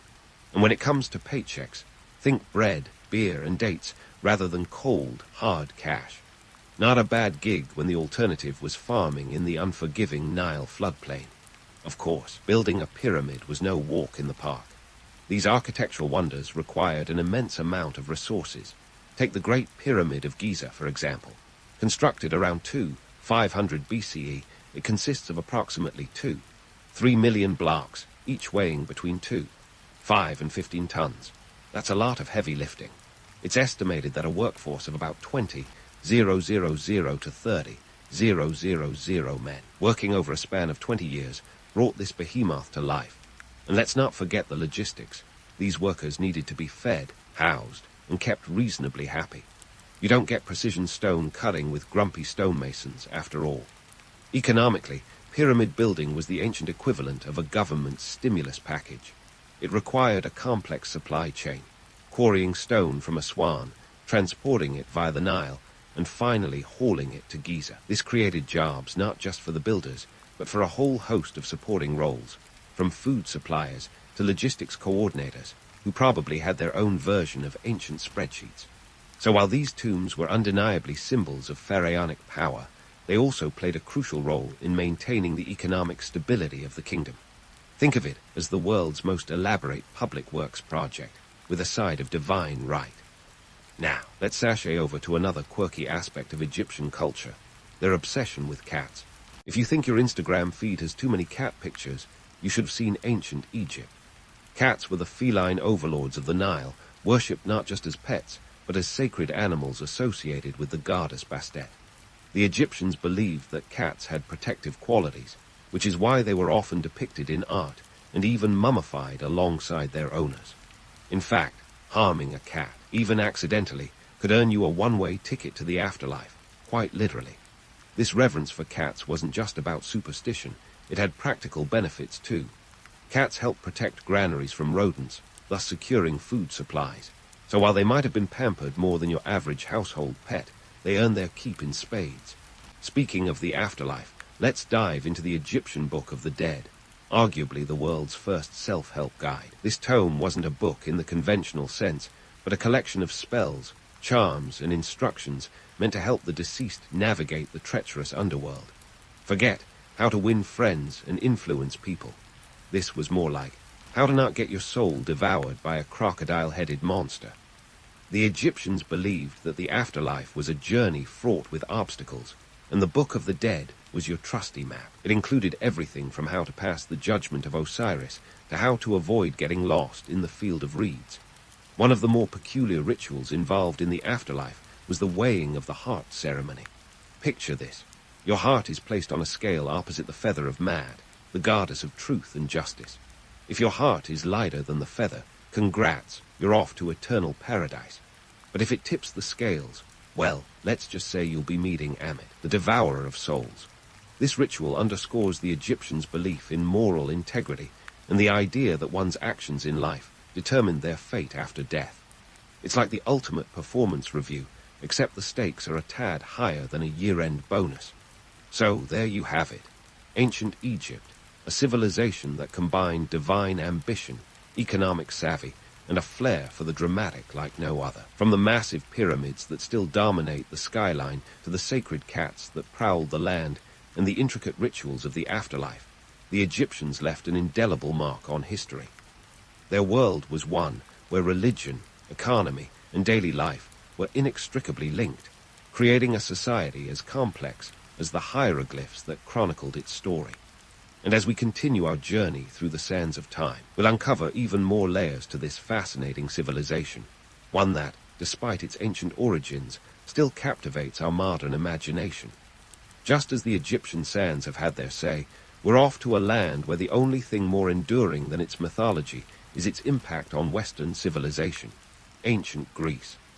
Ah, Greece, where democracy, philosophy, and the Olympics were less about ideals and more about who could outdo whom in the arena of innovation, or just plain old chest-thumping.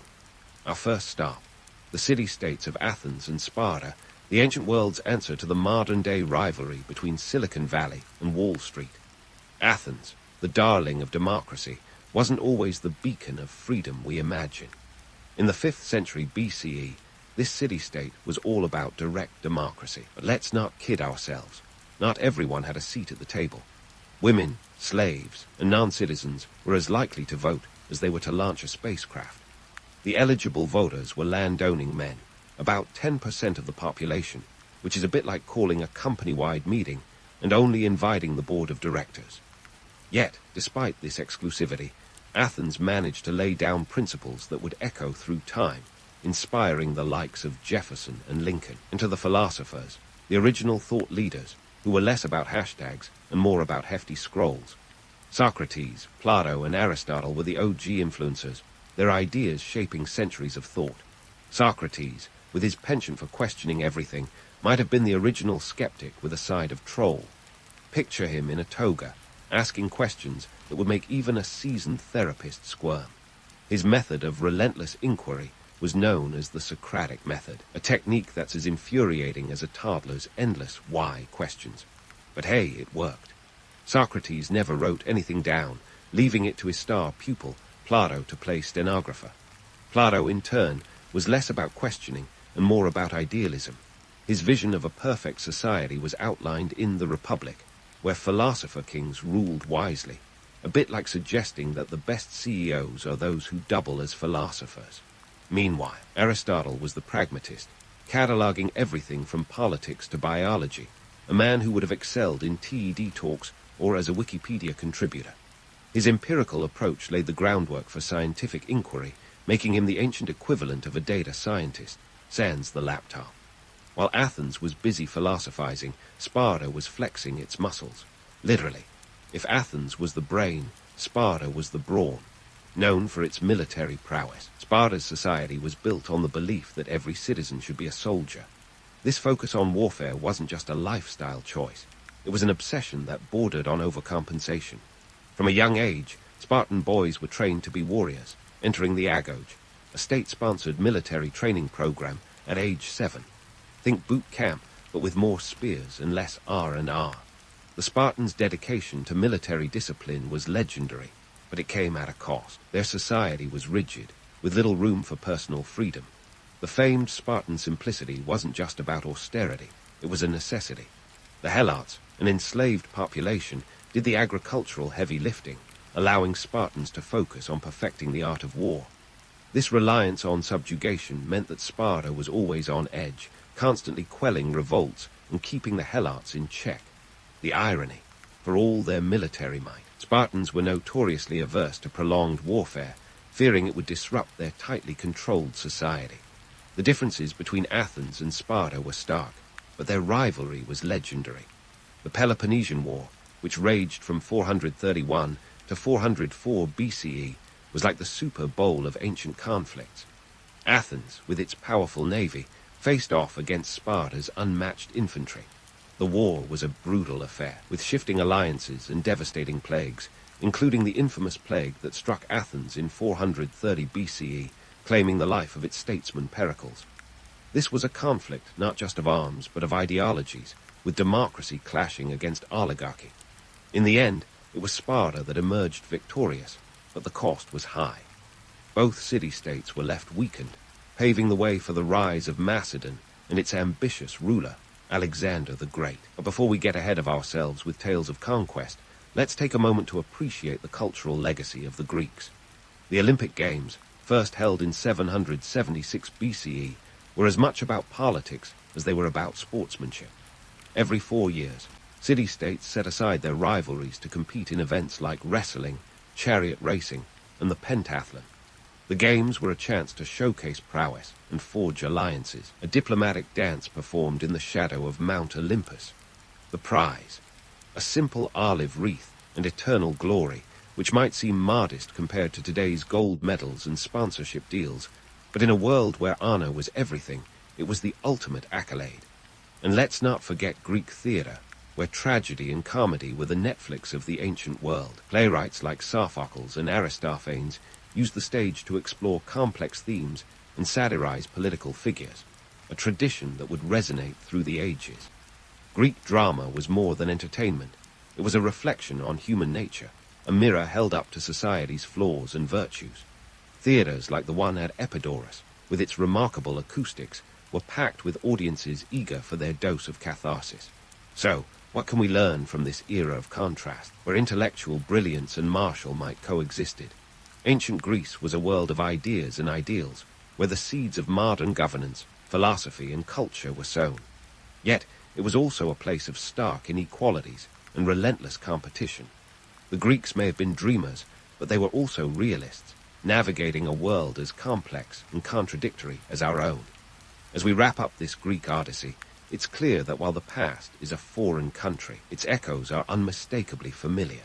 From the democratic debates of Athens to the discipline of Sparta, the stories of ancient Greece remind us that history is not just a series of events, but a tapestry woven from the threads of human ambition, conflict, and creativity. So, stay tuned as we continue this journey through time, exploring the legacies that have shaped our world in ways both grand and subtle. The adventure is far from over, and there's so much more to uncover. As we bid adieu to the philosophical musings and epic clashes of ancient Greece, we harp across the Mediterranean to a civilization that practically invented the concept of go big or go home, ancient Rome. If the Greeks were the thinkers, the Romans were the doers, and boy, did they do a lot. From engineering marvels to political shenanigans, the Romans turned expansion into an art form, sometimes with a side of gladiatorial combat and a dash of lions. Now, if you think Rome was all toga parties and chariot races, you're only seeing half the picture.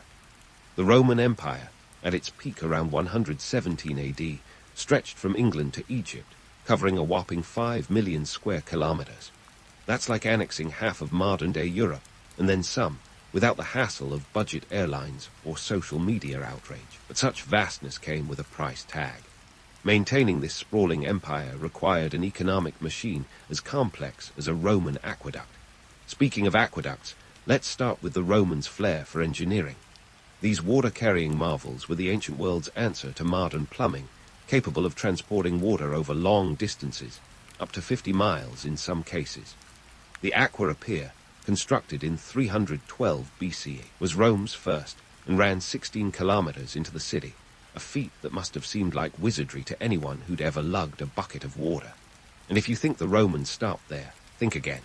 By the time of Emperor Claudius, Rome had 11 aqueducts bringing in around 300 million gallons of water daily. That's more H2O than most modern cities see, and all without a single power tool in sight. Now, onto the roads that carried the empire on their sturdy backs. Roman roads were so well built that some are still in use today, which is more than can be said for a few modern highways. The Via Appia, completed in 312 BCE, connected Rome to the southern tip of Italy, and was the ancient equivalent of the interstate highway system. These roads weren't just for leisurely strolls. They were strategic arteries for moving armies, goods, and information. Picture a Roman soldier marching at double time, shield in one hand and a scroll in the other, although that last bit might be a stretch, since Wi-Fi was decidedly absent. But the real backbone of Rome's longevity was its economy. The Romans were masters of trade and taxation, spreading their currency, the denarius, throughout the empire. This silver coin was the Bitcoin of its day, minus the volatility and massive energy consumption. Roman expansion was fueled by a combination of military conquest and clever incorporation of conquered peoples, who were often allowed to keep their local customs in exchange for taxes and soldiers. This blend of stick and carrot was a recipe for empire-building success, at least until the denarii ran dry. Now, let's dive into the political scene, where backstabbing was practically a sport. Roman emperors were a colorful bunch, with personalities as varied as their architectural achievements. Take Julius Caesar, for instance, whose crossing of the Rubicon in 49 BCE was the ancient equivalent of burning the bridge behind you. His assassination in 44 BCE was less a surprise, and more a culmination of Rome's reality TV-worthy political drama. Fast forward to Caligula, whose reign was a masterclass in how absolute power can corrupt absolutely. This guy allegedly appointed his horse as a priest. Whether that's true or not, it makes for great dinner conversation. And then there's Nero, infamous for allegedly fiddling while Rome burned in 64 AD. While the fiddle bit is likely a myth, fiddles didn't exist yet. Folks, Nero's love for grandiose projects certainly wasn't. He famously rebuilt Rome with his own palace, the Domus Aurea, a sprawling complex that would make Versailles look like a guest house. His economic policies, however, left the coffers emptier than a toga party without wine. Speaking of togas, let's tackle the fashion question. The toga, that iconic garment, was a symbol of Roman citizenship, and quite the status symbol. But in terms of practicality, A toga was about as convenient as a woolen blanket at the beach.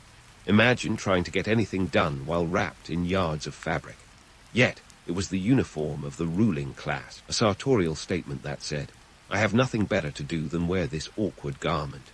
It was less about comfort and more about showing off, which, let's be honest, is a tradition that hasn't exactly gone out of style. Turning back to the economy, Rome's expansion relied heavily on its legions, not just for conquest, but for economic stimulation.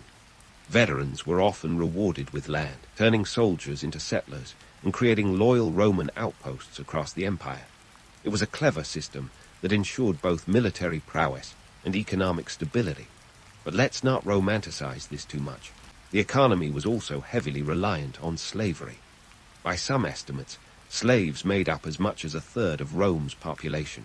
They were the engine of agriculture and industry, working in everything from mines to households. So while Roman society was advanced in many ways, it was also built on the backs of those who had no choice in the matter. And what about the legendary Roman baths? These public facilities were more than just places to scrub behind your ears. They were the social hubs of the empire, combining relaxation with a side of politicking. The baths of Caracalla, completed in 216 AD, could accommodate over 600 bathers and were equipped with libraries, gardens, and even a stadium. It was the ancient equivalent of a luxury resort, minus the obnoxious Instagram influencers. But these baths also highlight Rome's commitment to public infrastructure, a legacy that would influence urban planning for centuries. As we wrap up this Roman escapade, it's worth noting that while Rome's legacy is vast and varied, it was not without its flaws. The empire's reliance on conquest for economic growth was unsustainable, and internal divisions often led to chaos. Yet the Romans left a mark on history that's as indelible as the roads they built. From their engineering feats to their political intrigues, Rome's story is one of ambition, innovation, and a fair share of hubris. So, as we prepare to dive deeper into Rome's story, remember that the past is full of lessons, both in what to emulate and what to avoid. The Romans were dreamers and builders, conquerors and negotiators, people whose echoes we still hear in the modern world.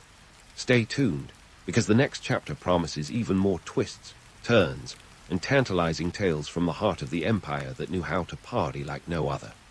Just as we prepare to dig deeper into the Roman saga, let's take a step back and admire the grand mosaic of history we've been piecing together. Now, when we think of ancient Rome, it's easy to get swept away by visions of gladiators, grand triumphs, and emperors with more ego than a reality TV contestant. But behind the glitz and the gore lies a legacy of innovation and influence that continues to echo through time, even if history itself sometimes feels like déjà vu with better costumes. Take Roman law, for instance. Sure, it might not sound as thrilling as a chariot race, but Roman legal structures were the blueprint for modern judicial systems. The 12 Tables, established around 450 BCE, were Rome's first attempt to create a common code of laws. Imagine carving out rules on bronze tablets. Talk about heavy-handed legislation. But this was the foundation for a legal system that evolved into the corpus juris civilis under Justinian in the 6th century AD. This legal code influenced many European legal systems and continues to resonate today. Next time you win a court case, tip your hat to Rome. Well, metaphorically, since togas don't come with headgear. Economically, the Romans were the original globalizers, creating trade networks that would make modern supply chain managers break into a cold sweat. Their roads, aqueducts, and ports were the arteries of an empire, pumping goods and wealth from Britannia to Egypt. And while Rome's economy was a powerhouse, it wasn't without its missteps. Inflation, heavy taxation, and reliance on slave labor created an economic cocktail that would eventually leave the empire with a hangover of epic proportions. It's a classic case of what goes up must come down, an economic lesson that modern markets occasionally forget, as history loves to remind us. Let's not ignore the Roman penchant for spectacle either, particularly the Colosseum, which was less about architecture and more about feeding the masses' appetite for bread and circuses. Built around 80 AD, this amphitheater could seat up to 50,000 spectators, all there to watch gladiators fight to the death or to witness naval battles with real water and miniships. Talk about going overboard with your TV subscription. These games were Rome's way of keeping the populace entertained and distracted, a tactic politicians have recycled through the ages, albeit with fewer lions. As we move from the grandeur of Rome, let's harp on a time machine to the industrial powerhouse of the ancient world, China. While the Romans were busy paving roads, the Chinese were perfecting paper-making, gunpowder, and the compass, gifts that would eventually change the world. The Han Dynasty, reigning from 206 BCE to 220 AD, was a golden age of innovation and culture, with the Silk Road as its crown jewel. This trade route was less a road and more a vast network connecting China with the West, proving that global trade isn't just a modern headache. Imagine bartering silk for spices across thousands of miles, a logistical nightmare that Amazon Prime would quail at. China's legacy also includes the Great Wall, a structure as grand in its ambition as it was in its length, stretching over 13,000 miles. It was a monumental feat of engineering designed to keep out the steppe nomads. Though it's tempting to romanticize the wall as an unbroken barrier against invaders, the reality was more complex. It was a series of walls built over centuries, often by conscripted laborers who faced harsh conditions. The wall was less a fortress and more a symbol of imperial might, a reminder that impressive structures often come with a human cost. And let's not forget Confucianism, the philosophical backbone of Chinese society. While the Greeks were pondering democracy, Confucius was advocating for order, hierarchy, and filial piety. His teachings were less about questioning authority and more about knowing your place, a concept that might seem out of step with today's individualism, but was revolutionary in creating a cohesive social structure. Confucian principles would guide Chinese governance for millennia, shaping everything from family dynamics to bureaucratic practices. As we reflect on these ancient civilizations, it's clear that their legacies are as varied as their triumphs and tribulations. From the Mesopotamians' first written words to the Egyptians' awe-inspiring pyramids, the Greeks' philosophical inquiries to Rome's engineering prowess, and China's technological innovations, each has left an indelible mark on the world. Yet, it's crucial to remember that these legacies were not forged without hardship. Behind every grand achievement lies a story of human toil, ambition, and often exploitation. In debunking the myths and romanticized tales, we gain a fuller understanding of the past, a past that, while seemingly remote, is not so different from our present. As we grapple with globalization, technological change, and political upheaval, we can see reflections of these ancient struggles in our modern challenges. The past has a way of repeating itself, not because history is doomed to do so, but because human nature is a constant in the equation of time. So, what can we take away from this whirlwind tour through history? Perhaps it's the realization that while empires rise and fall, the human spirit of innovation, the drive to explore, and the quest for understanding remain unchanged. We are the heirs of these ancient civilizations, inheriting their wisdom and learning from their mistakes. As we continue to build our own legacies, let's strive to honor the past by crafting a future that values both progress and humanity. And there we have it, the grand tapestry of ancient history, woven with threads of innovation and ambition, illuminated by the flickering torch of human endeavor. As the curtain falls on our historical odyssey, remember that while the sands of time may shift, the echoes of the past persist, whispering lessons that are as relevant today as they were millennia ago. Until next time, keep those togas tidy and your aqueducts flowing. History's ride may be bumpy, but it's a journey worth taking. The Roman Empire, that colossal behemoth of ancient times, didn't just run on military might and toga parties. At its core was an economy powered by clinking coins, bustling markets, and trade routes snaking across continents. Ah, the denarius, the Roman Empire's glittery little workhorse. It wasn't just pocket change. It was the financial lifeblood of one of history's most formidable empires.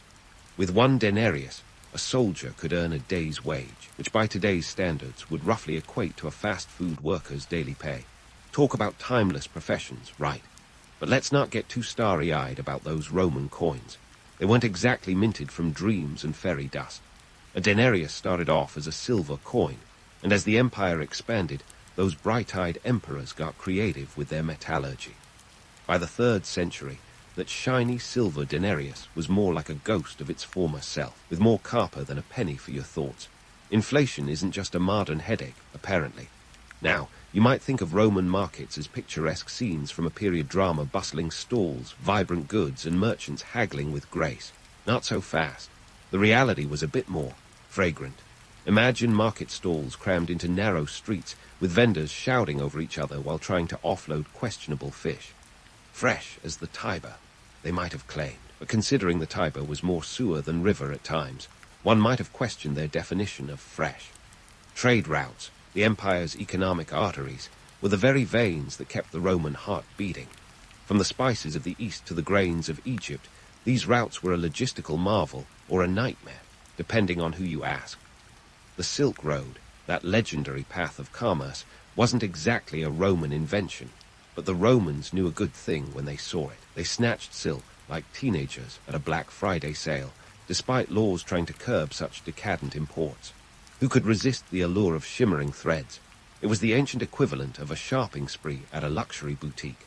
But behind the glamour of these trade routes lay the gritty reality of ancient logistics. Transport wasn't a matter of overnight shipping. A grain shipment from Egypt to Rome could take weeks, sometimes months, requiring careful coordination and, let's face it, a lot of luck. Storms, pirates, and the occasional shipwreck were just part of the cost of doing business. And don't even get started on labor costs. The empire didn't run on goodwill and gladiators alone. Slavery was the backbone of the Roman economy, a brutal truth that modern romanticized visions often gloss over. Tens of thousands of slaves worked not just in fields and homes, but in mines, quarries, and ships, driving the empire's economic engine while enduring unimaginable hardships. And let's not forget taxes, because who can? The Romans were nothing if not inventive with their taxes. Land taxes, sales taxes, salt taxes, if they could tax it, they probably did. The infamous tax collectors, or publicani, weren't exactly beloved figures. They were more akin to the IRS agents of the ancient world, but with fewer regulations and more creative accounting. The weight of taxes could crush a small farmer, driving many into debt or slavery, a grim reminder that even in ancient times, the taxman always cometh.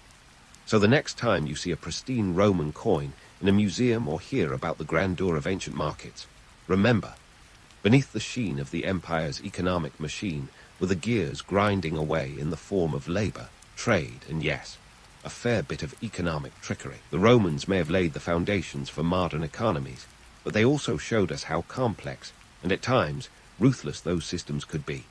It's a legacy of silver linings and tarnished truths, one that echoes through the annals of history, reminding us that every coin has two sides, and sometimes a few hidden costs. Speaking of complex and ruthless systems, let's sail across the Mediterranean to the birthplace of democracy, Athens. Now, before you start picturing Socrates in a toga, passionately debating under the olive trees, let's get one thing straight. Athenian democracy wasn't quite the beacon of equality we like to think it was. Sure, it was revolutionary, but it had its fair share of exclusions and eccentricities. Athens in the 5th century BCE was the grand stage where democracy took its first, tentative steps. It was a world where the notion of people power emerged, but with a catch, only if you were the right sort of people. This wasn't your modern one person, one vote scenario.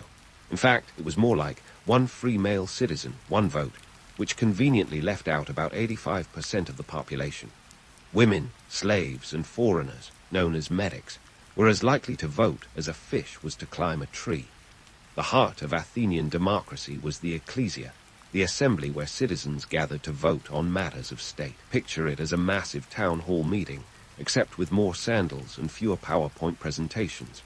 This was where the magic, or chaos, happened. The Pnyx, a hill overlooking the Acropolis, served as the venue for these gatherings. Here, any male citizen over the age of 18 could speak his mind and sway the crowd. But let's be honest, not everyone's voice carried the same weight. The reality was that those who were eloquent or wealthy had the loudest say. The average turnout, about 6,000 citizens. That might sound like a lot, but remember, this was Athens, the bustling heart of an empire. Now let's talk about the voting system. It was straightforward, and yet surprisingly sophisticated. Voting was often done by a show of hands, or with pebbles dropped into urns.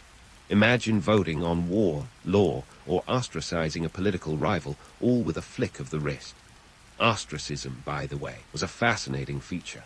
It was essentially a way for Athenians to exile someone they deemed too powerful or dangerous. You need at least 6,000 votes against you to pack your bags for a decade-long sabbatical, kind of like a democratic timeout. Speaking of powerful figures, let's not forget the big names who shaped this political landscape. Take Cleisthenes, the so-called father of Athenian democracy. In 508 BCE, he restructured the political scene and broke the power of noble families by reorganizing citizens into 10 tribes based on their residence rather than their lineage. This was Athens' version of a political shake-up, making sure that even the guy living in the Athenian equivalent of the suburbs had a say. Then there was Pericles, the charismatic orator and statesman. Under his leadership, from 461 to 429 BCE, Athens saw the golden age of democracy. He opened the doors of political participation a tad wider by introducing pay for jury service, allowing poorer citizens to take part without worrying about missing a day's work. Pericles was Athens' poster boy, leading with such flair that his era is still referred to as the Age of Pericles. Yet, even he couldn't extend democracy beyond its narrow confines. But let's not get too misty-eyed about this so-called democracy. It was a system built on the backs of the disenfranchised. The economy relied heavily on slave labor, with an estimated 80,000 slaves in Athens alone by the 5th century BCE. These were the invisible hands that fueled the city's prosperity, working in mines, fields, and households. Meanwhile, women, relegated to the domestic sphere, had about as much political influence as the family cat. In a society that worshipped Athena, the goddess of wisdom and warfare, it's ironic how little wisdom was applied to gender equality. The Athenian economy itself was a curious beast. It thrived on trade, with the agora, the bustling marketplace, at its heart. The agora was more than just a place to buy olives and pottery. It was where ideas exchanged hands as freely as goods. The Athenians traded everything from grain to wine, with silver from the Laurium mines as their economic backbone.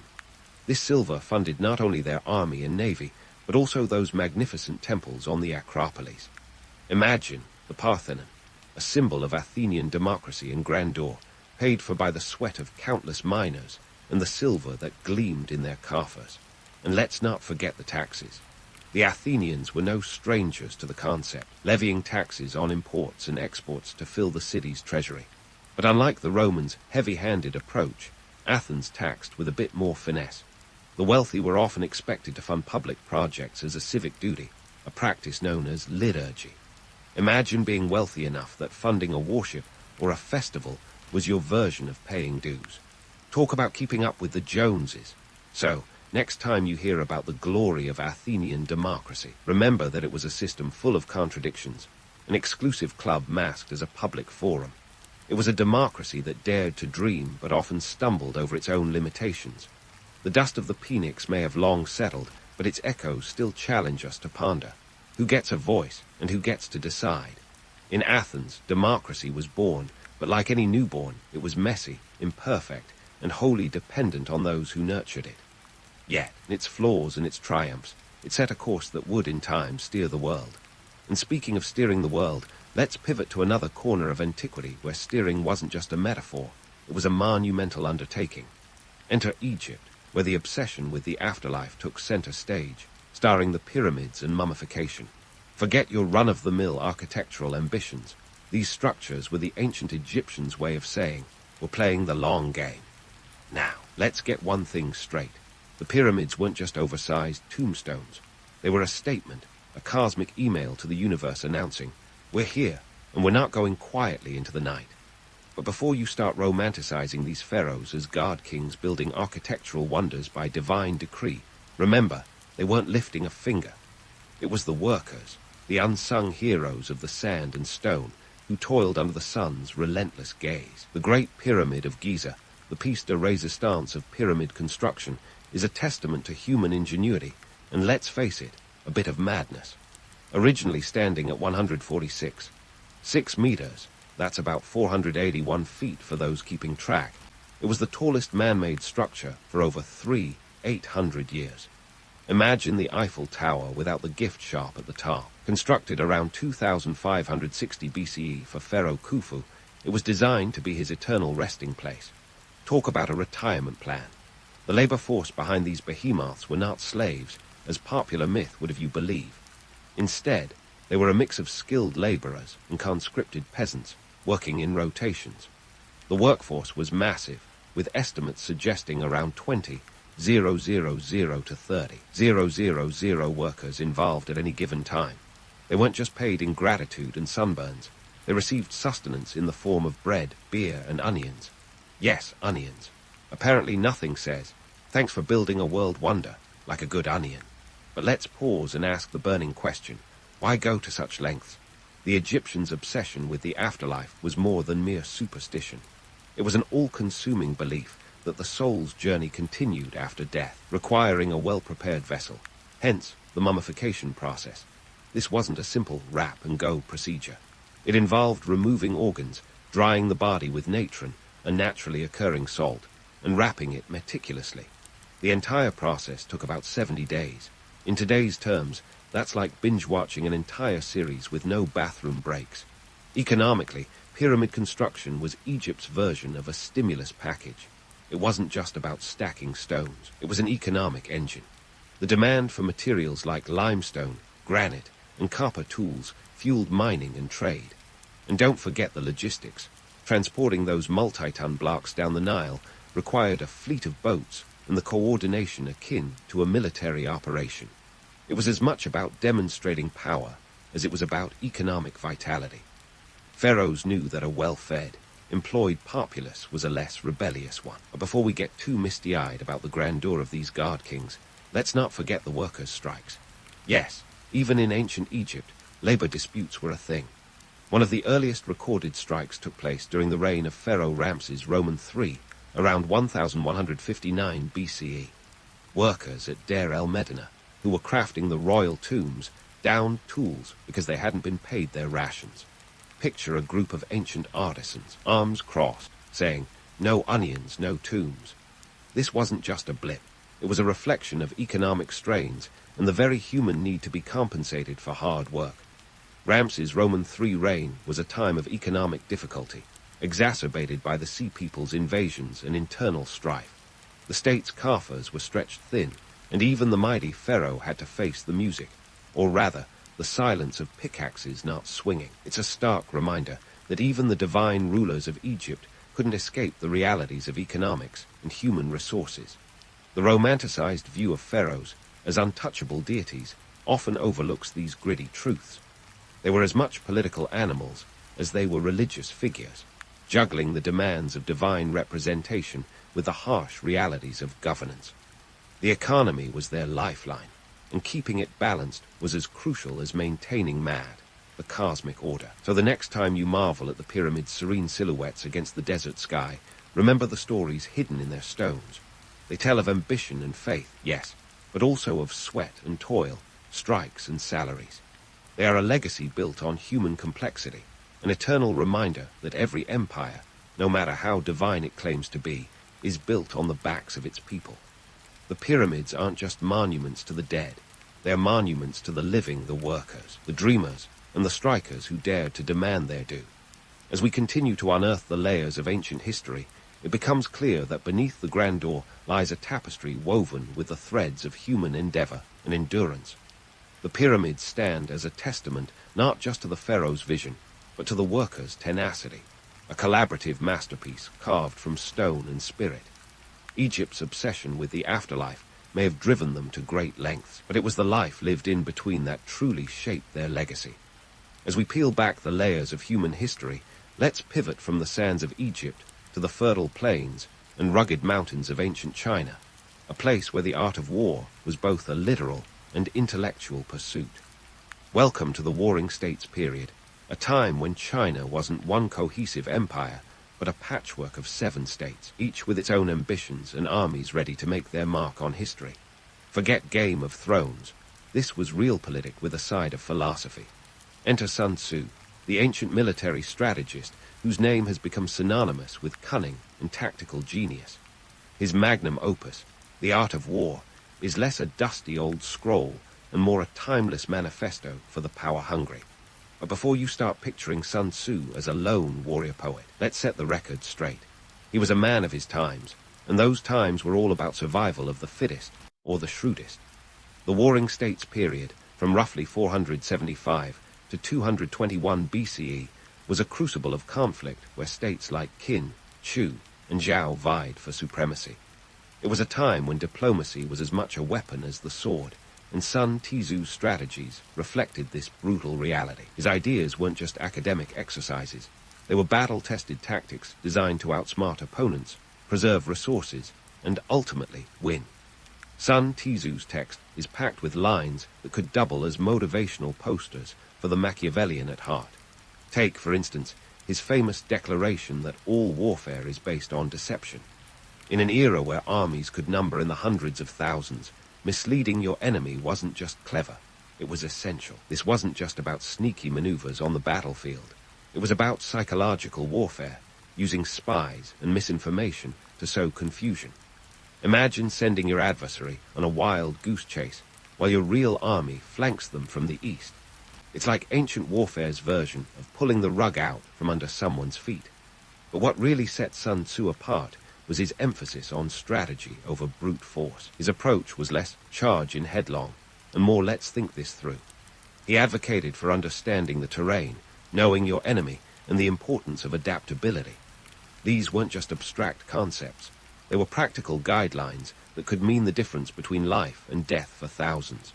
While Sun Tzu's work has achieved legendary status, it's important to remember that he was part of a broader tapestry of thinkers and strategists. The Warring States period was a time of intellectual ferment, with philosophers like Confucius and Mencius also shaping the cultural landscape. Unlike Sun Tzu's pragmatic realpolitik, Confucian ideals emphasized morality and ethics, kind of counterbalance to the ruthless pragmatism of warfare. But let's not sugarcoat it. The Warring States period was a time of relentless conflict. Armies were constantly on the move, and the scale of warfare was staggering. The Battle of Changping in 260 BCE, for example, saw the state of Qin decimate the forces of Zhao, reportedly resulting in the capture and execution of over 400,000 soldiers. Yes, you heard that right, 400,000. It was a bloodbath that underscored the harsh realities of ancient Chinese warfare and the ruthless calculus of power. Sun Tzu's treatise wasn't just about winning battles. It was about winning wars without fighting them. He famously posited that the supreme art of war is to subdue the enemy without fighting. In a world where resources were finite and alliances fragile, this was sage advice. Why waste men and materials in a protracted siege when you could outwit and outmaneuver your opponent into submission? It's like persuading a rival to hand over their lunch money without so much as a scuffle. The economic backdrop to this martial chessboard was as complex as the strategies themselves. States needed to fund their armies, and this required a robust economy. Agriculture was the backbone, with innovations such as iron plows and irrigation systems boosting productivity. But it wasn't just about farming. Trade routes were lifelines, bringing in goods and wealth that fueled the war machines. Currency, in the form of bronze coins, was used to pay soldiers and buy loyalty, a tangible reminder that even in ancient times, money talked. Of course, the allure of Sun Tzu's strategies has led to a bit of myth-making. The image of Sun Tzu as a solitary genius penning his thoughts in isolation is a romantic one, but the reality was likely more collaborative. His ideas were born out of necessity and honed through experience, reflecting a collective understanding of warfare rather than a single epiphany. In modern times, the art of war has transcended its military origins, becoming a go-to guide for business leaders, athletes, and even politicians. Its principles are cited in boardrooms as much as on battlefields, a testament to their enduring appeal. Yet, the text's true genius lies in its adaptability, offering insights that are as relevant today as they were over 2 millennia ago. As we continue to explore the intricacies of ancient China's martial and philosophical landscape, it's clear that the strategies of Sun Tzu and his contemporaries were more than just tactical doctrines. They were reflections of a society grappling with power, survival, and the ever-present shadow of conflict. These ideas didn't just shape battles, they shaped civilizations, leaving a legacy that continues to captivate and challenge us. So, as we ponder the lessons of the past, let's remember that history is a dialogue between what was and what could be. Sun Tzu's Art of War offers not just a glimpse into ancient military strategy, but a mirror to our own ambitions and anxieties. Whether we're on the battlefield or in the boardroom, the art of war remains as relevant as ever, a timeless testament to the power of strategy over sheer force. And as we prepare to delve even deeper into the annals of history, echoes of Sun Tzu's wisdom remind us that, in the grand game of life, it's not just about the battles you fight, but the ones you avoid. In the grand tapestry of history, the Silk Road emerges not as a mere thread, but as a vibrant, complex weave stretching across continents. This isn't just a tale of caravan trains and exotic goods. It's a saga of cultural osmosis, where ideas, innovations, and yes, even diseases, hitched a ride along the dusty trails. This ancient highway, which wasn't a single road, but a network of routes spanning over 4,000 miles from China to the Mediterranean, was less a road and more a rolling concert of human ambition. Now, before you get too caught up in the romantic vision of the Silk Road as a glittering trade route lined with silks and spices, let's pump the brakes. This wasn't a leisurely stroll through a bazaar. It was more akin to an extreme sport where merchants risked life and limb for profit. Travel was slow, dangerous, and often deadly. But hey, nothing says adventure like being ambushed by bandits or succumbing to the unforgiving desert heat right. The Silk Road wasn't just about silk, though the luxurious fabric did play the role of a headliner. It was a veritable shopping list of the ancient world. Jade from the east, glassware from Rome, spices and ceramics from India, and slaves, lots of slaves, from pretty much everywhere. These goods traversed harsh terrains and hostile territories, carried by caravans of camels, the ships of the desert, plodding across the sands with the patience of a saint and the stubbornness of a mule. But let's not forget the real MVPs of this transcontinental exchange: ideas. Religions like Buddhism spread from India to China, carried by monks who swapped scripture like ancient influencers, sharing viral content. It was along these routes that paper, an invention from Han China around 105 CE, found its way into the West, eventually transforming how the world recorded knowledge. The Silk Road was less of a road and more of a launchpad for cultural revolutions. And speaking of revolutions, let's talk about disease. The Black Death, infamous plague that decimated Europe in the 14th century, likely hitched a ride along these very routes, smuggled in by fleas on rats stowing away in merchant caravans. Imagine the Silk Road as the ancient world's version of an international flight, where the only upgrades were in the severity of pandemics spread across borders. It was a stark reminder that globalization, even in its embryonic stages, had its dark side. Yet, it's this very blend of trade, faith, and pestilence that made the Silk Road a crucible of change. Cities like Samarkand and Bukhara flourished as cultural melting pots, where Persian poets could rub shoulders with Chinese artisans, and Greek philosophies debated Indian metaphysics.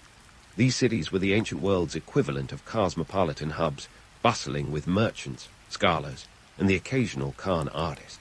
Now, the distances covered on the Silk Road were no small feat. Travel from Zzzs, the eastern terminus, to the Mediterranean could take months, if not years. Merchants didn't just pack a lunch and set off. They prepared for an odyssey, braving mountains, deserts, and the whims of local rulers who might demand tolls, or worse. The journey was a relentless test of endurance, where the promise of profit had to outweigh the perils of the path. The economic impact was profound. Silk became a currency of sorts, a luxury item so coveted that Roman emperors tried, and failed, to ban its import to curb trade imbalances. It was the ancient equivalent of trying to wean a society off its designer coffee addiction. Meanwhile, the flow of silver from Europe to Asia in exchange for these goods was a precursor to global trade imbalances that would echo through history. But let's debunk the myth of the Silk Road as a single, unified route. It was more like a network of tangled threads, each stretching across different terrains and climates, with countless tributaries and branches. Traders might follow the northern route through the steppes, or the southern route, skirting the deserts, each choice fraught with its own risks and rewards. The Silk Road was less of a highway and more of a labyrinth, where the true currency was navigational savvy. And what about the myth of the lone merchant bravely traversing this vast network? In reality, trade was often a relay race. Goods changed hands multiple times, with local traders covering familiar territory before passing the baton to the next. It was less of an epic solo quest and more of an intricate dance of coordination and negotiation. The Silk Road was a testament to the power of collaboration long before the term became a corporate buzzword. As we reflect on the Silk Road's legacy, it's clear that its significance extends beyond mere commerce. It was a conduit of transformation, where cultures collided and coalesced, leaving an indelible mark on the societies it touched. The Silk Road wasn't just a trade route, it was a superhighway of human exchange, shaping the ancient world in ways that still resonate today. So, the next time you encounter a piece of silk or a sip of imported tea, remember the stories woven into those threads, stories of daring, innovation, and the relentless human spirit that dared to dream across the dunes. The Silk Road may have been fraught with peril, but it was also a journey of infinite possibilities, a journey that, in many ways, continues to this day. In the land of pyramids and pharaohs, where sand and sandals ruled the day, something peculiar was happening at night.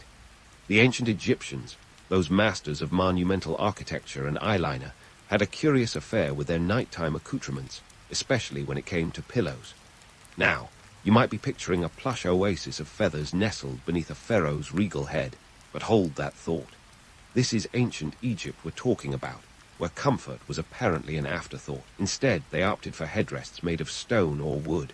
Yes, you heard that right, solid, unyielding stone. These were more akin to a modern art installation than anything resembling a cushiony haven for dreams. So, why on earth did these folks prefer resting their royal noggins on something that could double as a construction tool? Well, it wasn't just the Egyptians' penchant for hard lines and angles. There's a method to this madness, sort of. You see, these headrests served a dual purpose.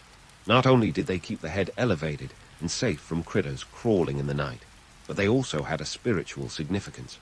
The curved design was thought to cradle the head in a way that aligned with the belief in protecting vital life force during sleep. In the Book of the Dead, the headrest is depicted as a symbol of resurrection, a nifty insurance policy for the afterlife. It's like having a sleep mask that guarantees eternal rest. But let's be real, not everyone in Egypt was snoozing like a pharaoh. The average Joe, or should we say the average Joser, made do with far less opulent bedding. While the elites might have had fancy headrests made from ebony or ivory, the commoners were more likely to rest on ones carved from native acacia or sycamore. These materials, while less glamorous, were abundant and practical. But don't let the wood fool you. Even these basic versions were a luxury compared to what many others had, which was nothing more than a mat on the floor. Speaking of luxury, bedding in ancient Egypt was a status symbol that rivaled even today's designer brands. A linen sheet, for instance, wasn't just a piece of fabric. It was a statement. Linen was the textile equivalent of a gold-plated Tesla, and it took a small village to produce enough fiber to make one sheet. We're talking about an industry that involved planting, harvesting, separating the fibers, spinning, and weaving, all by hand. A high-quality linen sheet could cost the equivalent of several months' wages, which meant that only the wealthy could afford to literally sleep in style. For the rest, a basic woolen blanket might have had to suffice, if they were lucky. Let's not romanticize the pharaoh's nightly routine too much, though. Sure, they had the finest headrests and the softest sheets, but the realities of ancient Egyptian life, yes, even for the rulers, were far from the pristine images we get from Hollywood. Consider the mosquitoes, for instance. These little buzzers were just as much a part of the Nile landscape as the lotus flowers, and they didn't discriminate between commoner and king. Without modern screens or repellents, everyone had to deal with the nightly nuisance. It's a wonder the pharaohs weren't buried with afterlife-sized swatters. In ancient Egypt, sleep wasn't just a biological necessity. It was intertwined with social hierarchy and religious belief. The way you slept, much like the way you lived, was a reflection of your place in society. And while the idea of sleeping on a stone might seem absurd to us, it was just another thread in the intricate tapestry of ancient Egyptian life, a life where status and spirituality were as deeply woven as the finest linen. So next time you fluff your pillow, spare a thought for the ancient Egyptians, who might have had the stoniest of sleep habits, but who also laid the groundwork for how we perceive sleep as more than just a nightly ritual. While the ancient Egyptians were busy cradling their heads on stone pillows like they were auditioning for a Cirque du Soleil act, the Greeks were taking a different approach to their nightly escapades. Welcome to ancient Greece, where snoozing was not just an afterthought, but a full-blown cultural phenomenon. These folks weren't just counting sheep, they were counting on divine intervention in their dreams. At the center of this celestial slumber party was Asclepius, the god of medicine, who was basically the ancient world's version of a sleep therapist. His sanctuaries, known as Asclepia, were scattered across Greece like ancient wellness retreats, but these weren't your average day spas with fluffy robes and cucumber water. The Greeks flocked to these temples hoping to be healed through dreams. That's right, dreams were serious business, and interpreting them was practically an Olympic sport. Inside these Asclepia, devotees would undergo a process known as incubation. No, they weren't hatching eggs. They were sleeping in sacred spaces, with the hope that Asclepius would visit them in their dreams and provide a divine diagnosis or cure. Imagine lying on a stone slab in a dimly lit temple, waiting for a guard to play the role of doctor, house in your sleep. It was the ancient equivalent of a magical mystery tour, minus the Beatles' soundtrack. But let's not get too carried away with the romanticism of dream therapy. The practical realities were a bit less celestial. For starters, these temples were often packed with pilgrims, making them more like ancient sleepovers than serene sanctuaries. With so many people crammed into one space, the air was likely thick with the aroma of unwashed tunics and the sounds of snoring that could rival a herd of goats. And while the idea was to receive healing dreams, there was no money-back guarantee if all you got was a nightmare about a three-headed dog. When it came to sleeping arrangements, the Greeks weren't exactly living the high life either. Forget about memory foam or adjustable bases. Many Greeks slept on simple wooden beds, sometimes topped with a modest mattress stuffed with wool or straw. If you were lucky, you might upgrade to a leather or linen cover, but don't expect silk sheets unless you were swimming in drachmas. A good night's sleep was more about practicality than luxury. Now, let's address the toga-wrapped elephant in the room, the minimalist sleep habits of Greek philosophers. You've probably heard the tales of Socrates, Plato, and their ilk, supposedly needing little more than a hard bench and a head full of metaphysical musings to catch some Zzzs. But hold your laurels. This is where the myth-busting kicks in. The idea of philosophers as sleep-deprived ascetics is more myth than reality, likely exaggerated by later admirers to add an air of mystique to their intellectual prowess. Take Diogenes, the poster child for living simply. He supposedly slept in a large ceramic jar, but practical sources like Diogenes Laertius hint that this might have been more about making a philosophical point than an actual lifestyle choice. It's like claiming you live in a tiny house to make a statement about sustainability, while secretly Airbnb a mansion on the weekends. In reality, the Greeks understood the value of a good night's rest, even if they didn't have the scientific know-how we do today about REM cycles and circadian rhythms. Sleep was a time for restoration, reflection, and if you were lucky, a visit from a benevolent deity. So, while the philosophers might have been waxing poetic about the virtues of moderation, they weren't entirely immune to the comforts of a decent bed. Despite the myths and the nightly temple gatherings, sleep in ancient Greece was a multifaceted affair, intertwined with spirituality, medicine, and social status. It was a time when dreams held the key to health and happiness, and where the boundaries between the mortal and the divine blurred in sleep's embrace.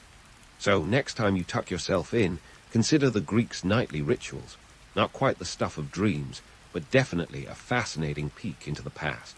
So, as we leave the dream-laden landscapes of Greece, let's take a detour into the bustling metropolis of ancient Rome, where the art of sleeping was as much a craft as it was a necessity. If you thought the Romans were only good at building majestic aqueducts and hosting gladiatorial games, think again.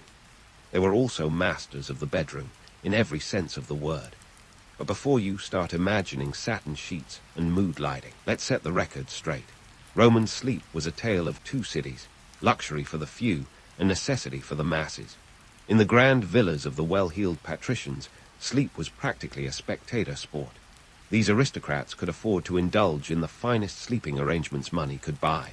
We're talking about beds that were more like small islands, often adorned with gilded frames and heaped with layers of sumptuous fabrics.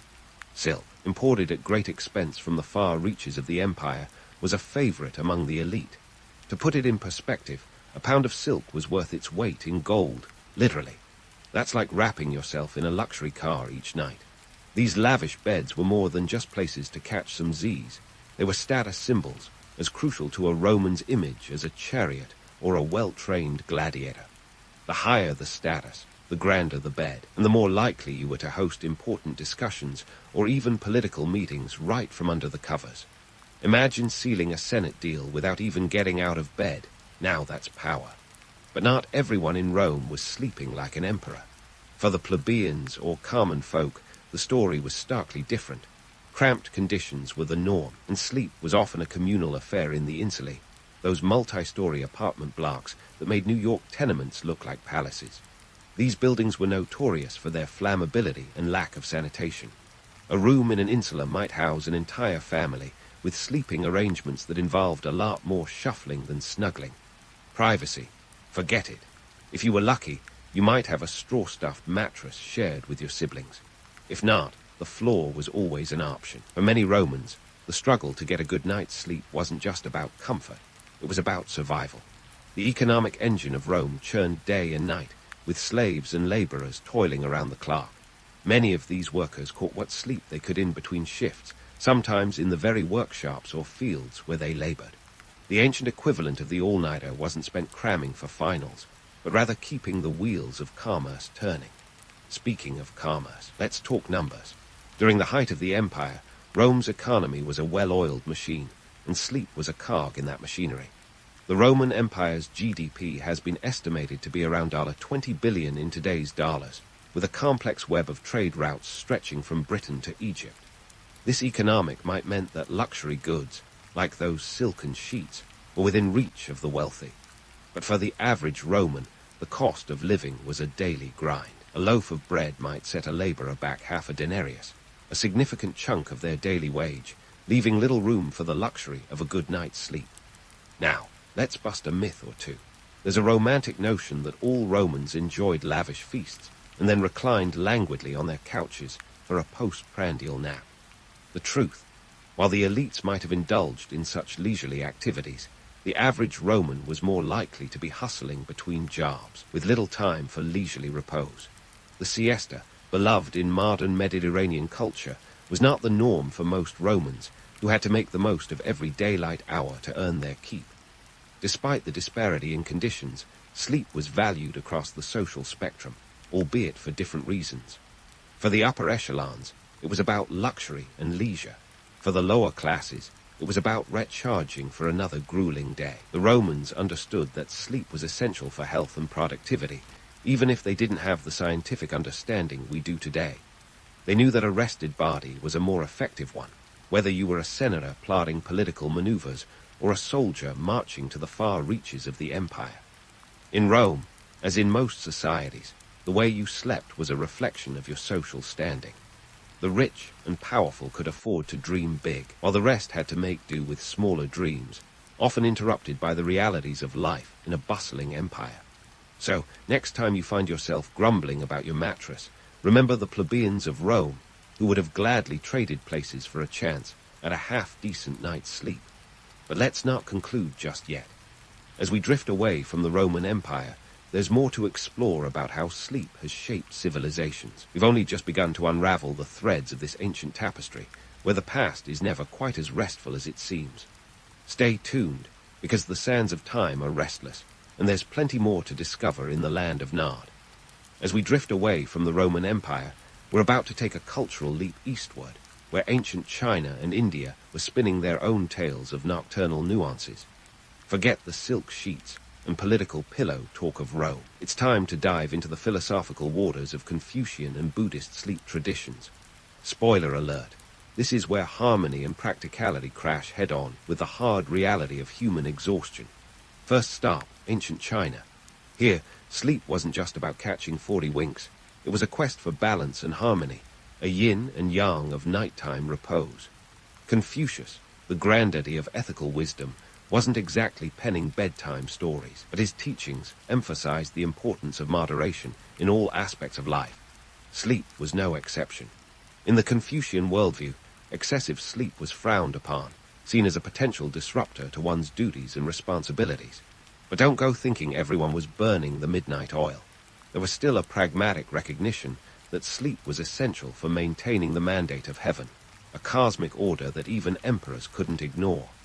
For the ancient Chinese, the bedroom wasn't just a place to sleep. It was a reflection of one's moral standing. The layout and orientation of a bed could align with feng shui principles, designed to harmonize the energy of the space. This wasn't just about aesthetics. It was an ancient form of sleep optimization. And while the elites might have had the luxury of plush silk bedding, the average Zhu or Zhao was more likely to rest on a simple wooden frame with a bamboo mat. What was lacking in comfort was made up for in durability, bamboo being the ancient equivalent of IKEA, minus the Allen wrench. But let's not get too starry-eyed about the harmonious slumber of ancient China. The reality was far less serene. While Confucian ideals promoted a balanced life, the harsh demands of agricultural and labor-intensive work meant many people couldn't afford to let sleep stand in the way of survival. It was less about achieving Zen-like calm and more about scraping by with whatever rest you could get, often interrupted by the crowing of roosters and the start of another grueling day. Now, let's shuffle over to India, where sleep was also a canvas for philosophical brushstrokes. Enter the realm of Buddhism, where sleep was treated as an opportunity for spiritual development rather than mere physical rest. The Buddha himself was said to have limited his sleep to around 4 hours a night, a feat that makes your average caffeine-fueled college student look lazy. This wasn't about superhuman endurance, but rather a pursuit of mindfulness, even in slumber. Monks were encouraged to sleep lightly, ready to awaken to the sound of a bell, a practice that's less about insomnia and more about introspection. However, let's debunk the myth of the ethereal monk who never needed a nap. The reality was more down to earth. While some might have managed on minimal sleep, many monks lived communally in monasteries where practical needs couldn't be ignored. Bedding was sparse, often just a straw mat or simple cloth, and sleep, like everything else, was a communal affair, with all the joys and irritations that living cheek by jowl entails. It's hard to achieve enlightenment through the snores of your fellow monks. Economic realities also played a role in shaping sleep habits in ancient India.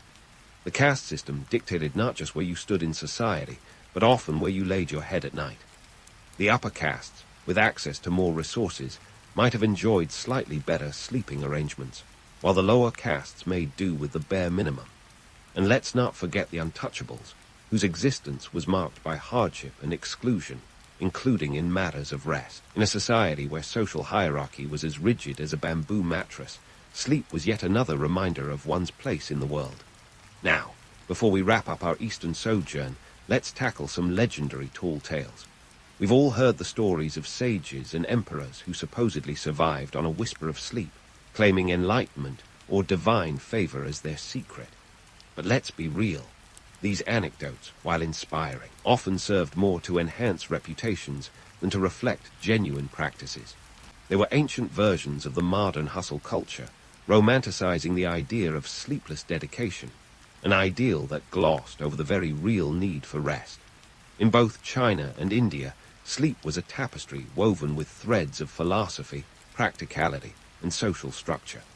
It was a time for restoring balance, whether through the disciplined practices of Buddhism or the ethical frameworks of Confucianism.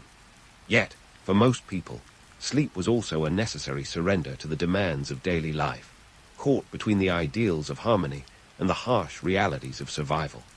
So, as our historical journey continues, remember that the quest for a good night's sleep has always been a balancing act between aspiration and reality. Whether under the watchful eyes of Confucius or the introspective gaze of the Buddha, sleep has remained a universal pursuit, a reminder that no matter how ancient or advanced, every society has wrestled with the challenge of finding peace in the land of Nod. Stay tuned, because there are more sleep stories to uncover, and the night is still young. And so, as we pull back the covers on our journey through the annals of sleep, we find ourselves standing at the crossroads of history and modernity, where echoes of the past whisper into our present insomnia-laden ears. Ancient sleep practices, after all, weren't just footnotes in a dusty textbook.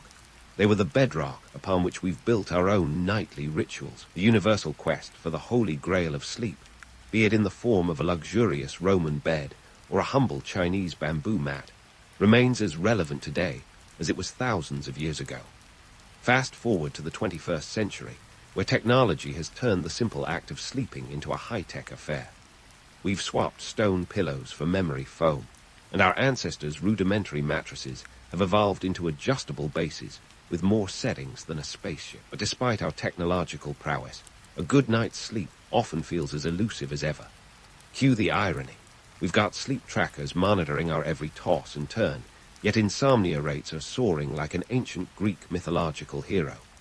The CDC estimates that around 70 million Americans grapple with sleep disorders, a far cry from the days when dreams were divinely interpreted as messages from gods. But before we dismiss the ancients as mere sleep amateurs, let's reflect on the wisdom they imparted. Take the Egyptians, who, despite their hard-headed choice of stone pillows, revered sleep as a sacred journey into the afterlife. While we might scoff at their choice of bedding, their holistic approach to sleep as a spiritual endeavor is something worth reconsidering.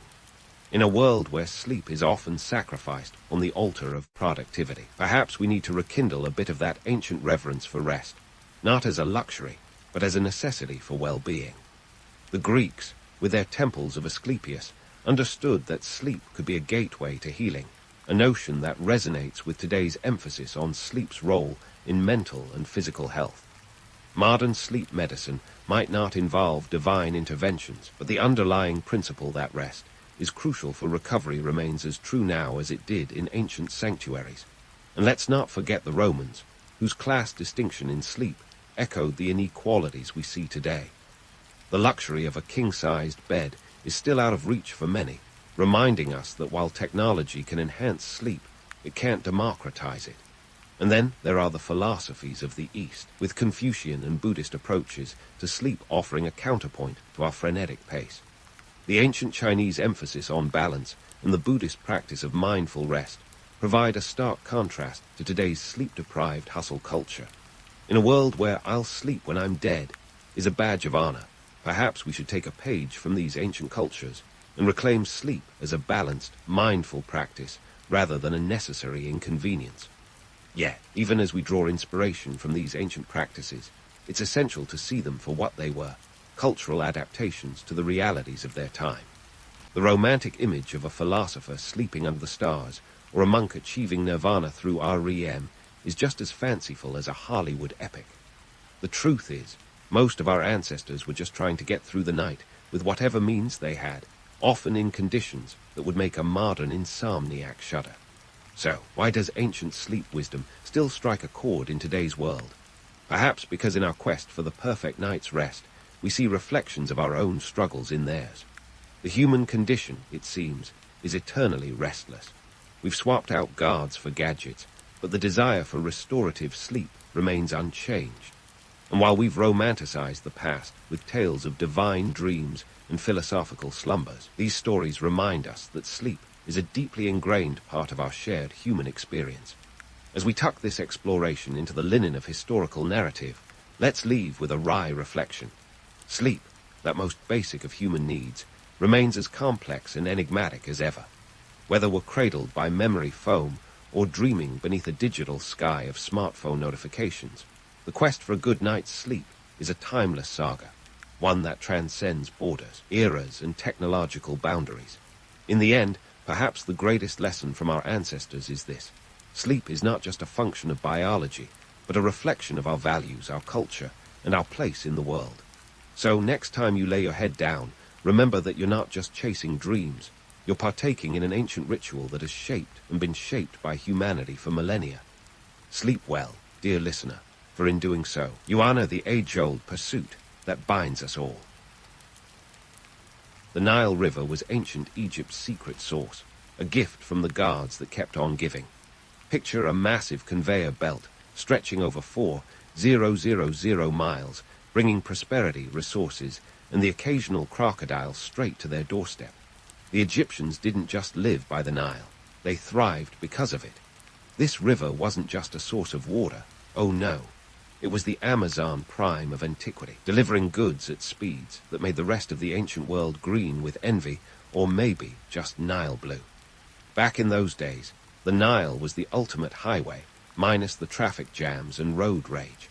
It flowed from south to north, which meant that getting goods from one end of Egypt to the other was as simple as harping on a boat. The ancient Egyptians got pretty creative with this setup, using the river to transport everything from the basics, like grain and papyrus, to the more glamorous items like gold and exotic spices. It was a logistics manager's dream come true, and it's one of the reasons Egypt became an economic powerhouse long before the term economic powerhouse was even a thing. But let's not pretend the Nile did all the work. The Egyptians were nothing if not industrious. They built an entire civilization on the back of this river, with an economy that was as diverse as it was innovative. Agriculture was the bread and butter, literally, of Egyptian society. Thanks to the annual inundation, which sounds like a fancy spa treatment, but was actually the river flooding its banks, the land was left with a rich layer of silt perfect for farming. They grew wheat and barley, which were staples, but they didn't stop there. They also cultivated flax for linen and various fruits and vegetables, turning their fields into a veritable cornucopia. For all their agricultural prowess, though, the Egyptians still had to deal with the occasional curveball. You see, the Nile wasn't completely predictable, and when the river didn't flood as expected, it was a bit like Amazon Prime showing up a day late. Famine was a real threat, and when the guards didn't deliver, the people certainly took notice. One famous example is during the reign of Pharaoh Djoser in the Third Dynasty, where a 7-year famine had everyone wondering if maybe they'd forgotten to pay their ritual subscription fee. Now, if you think the Egyptians were content with their agricultural achievements, think again. They had bigger fish to fry, or, in this case, bigger stones to move. Enter the pyramids, those massive monuments that have fascinated and bewildered humanity for millennia. The Great Pyramid of Giza, built around 2560 BC, stands as a testament to Egyptian ambition and ingenuity. But let's be real, it was also a massive exercise in logistics. The construction of the pyramids was a project management nightmare or dream, depending on whether you were the overseer or the guy schlepping limestone blocks. These blocks, each weighing over 5 tons, were hauled from quarries miles away. The labor force, tens of thousands of workers, not slaves as Hollywood would have you believe, but paid laborers who were probably lured with promises of food, beer, and a decent burial. Talk about an employee benefits package. The logistics of pyramid building were mind-boggling. They had to transport these colossal stones, often over land and sometimes across the river. While there's no explicit evidence of the Egyptians having weekly status meetings, you can bet there was a lot of project timeline. Talk around the ancient water cooler. Estimates suggest it took about 20 years to build the Great Pyramid, with workers toiling during the season when the fields were flooded and farming was essentially on pause. That's right, the Nile's rhythm even dictated the labor schedule for constructing one of the 7 wonders of the ancient world. But let's get down to brass tacks, or in this case, to copper chisels and wooden sledges. The cost efficiency of these projects was a bit of a mixed bag. Sure, the pyramids showcased Egypt's power and wealth, but they also drained the royal coffers. Many historians estimate that a significant portion of Egypt's resources went into these monumental projects, which raises the question, were they worth it? To the pharaohs, the answer was a resounding yes. These were more than just tombs. They were eternal advertisements of their divine right to rule, ensuring that their names would be remembered long after their bodies had turned to dust. Yet, as grand as the pyramids were, they weren't the whole story. The Egyptians had a knack for building other impressive structures, like temples and obelisks, that also required a hefty investment of time and resources. The temple complexes at Karnak and Luxor, for example, didn't just pop up overnight. They were built and expanded over centuries, each pharaoh adding his own touch, like a never-ending home renovation project. These structures were as much about religious devotion as they were about flaunting power, and they served as vital centers of economic and social activity. Speaking of social activity, let's not forget the role of the scribes in all this. These were the ancient world's version of accountants, lawyers, and managers rolled into one. They kept meticulous records of everything from grain harvests to labor rosters. Without them, the logistical machine that was Egypt would have ground to a halt. They were the unsung heroes of the ancient world, ensuring that everything ran as smoothly as a felucca on a calm day. In the end, Egypt's success wasn't just about the Nile or the monuments. It was about a society that understood the value of organization, innovation, and a little bit of showmanship. They mastered the art of balancing practicality with grandeur, creating a legacy that continues to captivate us today. And while the myths about Egypt are as grand as the pyramids themselves, the reality is even more fascinating. It's a story of human endeavor, of a civilization that harnessed the power of a river to build a world that still inspires awe, and maybe just a hint of envy. As the sands of Egypt settle, let's sail over to ancient Greece, where democracy was all the rage, and political drama was as gripping as a binge-worthy Netflix series. Athens, the cradle of democracy, was less of a serene nursery and more of a chaotic playpen filled with politicians playing a real-life game of Risk. Think of it as House of Cards, but with togas and a lot more olive oil. Athens in the 5th century BCE was a bustling hub of innovation and intrigue, where the agora, imagine a combination of a town square, a marketplace, and Twitter was the epicenter of public life. Here, citizens gathered to exchange goods, ideas, and gossip. It was a place where orators could sway the public with speeches, much like viral TikTok influencers. Except instead of dance routines, they were selling political ideologies and societal reforms. Now, let's dive into the mechanics of this democratic experiment. The Athenian model was a direct democracy, which means every eligible citizen had a say in the decision-making process. It sounds idyllic, right? But hold on to your laurels, there's a catch. Eligible citizen was a pretty exclusive club. Women, slaves, and medics, foreign residents, were as welcome in the political arena as a cat at a dog show. In reality, only about 10-20% of Athens' population had the privilege of participating in this celebrated democracy. So, while the romantic notion of democracy was lauded, the execution was more selective than a VIP list at a trendy nightclub. The assembly, known as the ecclesia, was where the action happened.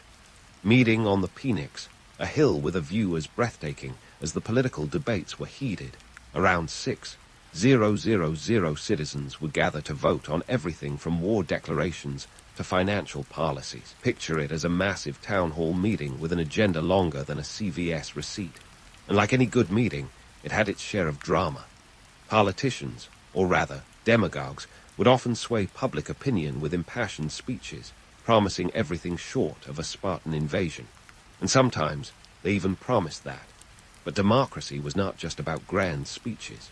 It was a game of strategy and cunning, where political machinations were as intricate as a Greek frieze. Take the concept of ostracism, for instance. It was the ultimate power move, a vote to exile someone for 10 years. Imagine being voted off the island, except the island is Athens, and you're not on a reality show.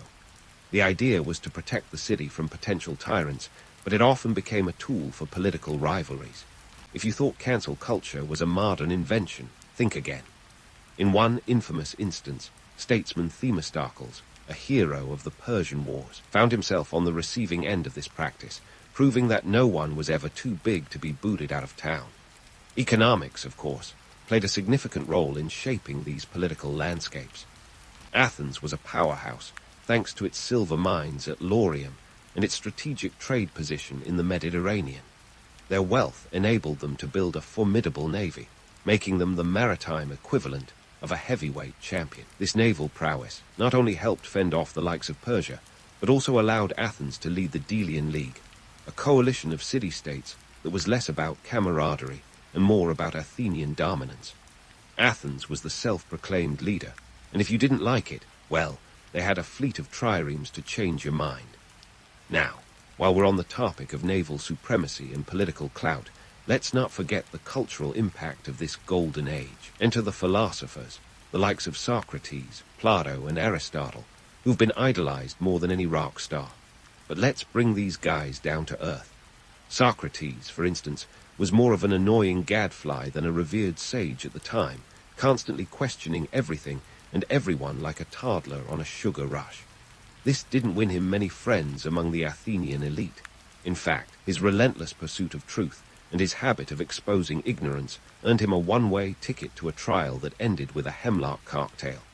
Then there's Plato, Socrates' star pupil, who took his mentor's ideas and ran with them, establishing the academy, the world's first university.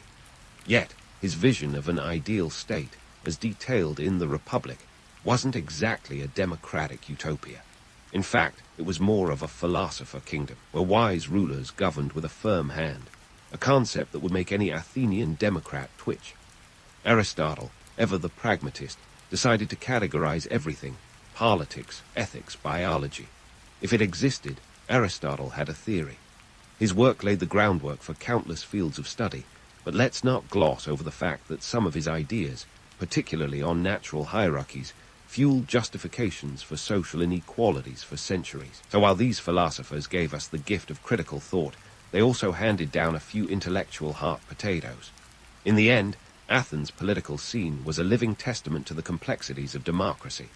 It was a system that, while groundbreaking, was riddled with contradictions and exclusivity. The Athenians were trailblazers, sure, but they were also human, complete with all the flaws and foibles that entails.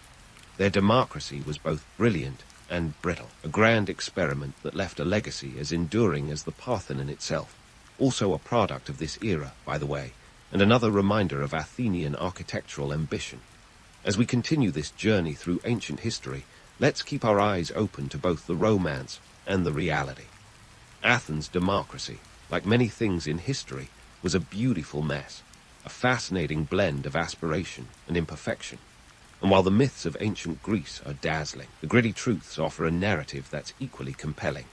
Stay tuned, because the saga of ancient Greece is far from over, and there's plenty more political intrigue, philosophical pondering, and cultural evolution to uncover. And now, as we sail beyond the choppy seas of Athenian democracy, we dock at the grandiose harbors of the Roman Empire, a civilization that redefined the meaning of go big or go home. The Romans didn't just conquer. They assimilated, absorbed, and occasionally stole other cultures' best features like they were collecting infinity stones. Their empire stretched from the windswept isles of Britannia to the sun-baked sands of Egypt, a staggering expanse that required a logistical operation so vast it would make Amazon's supply chain look like a lemonade stand. Let's start with the roads, those legendary Roman roads. They weren't just a bunch of cobblestones thrown together by a bunch of toga-wearing project managers.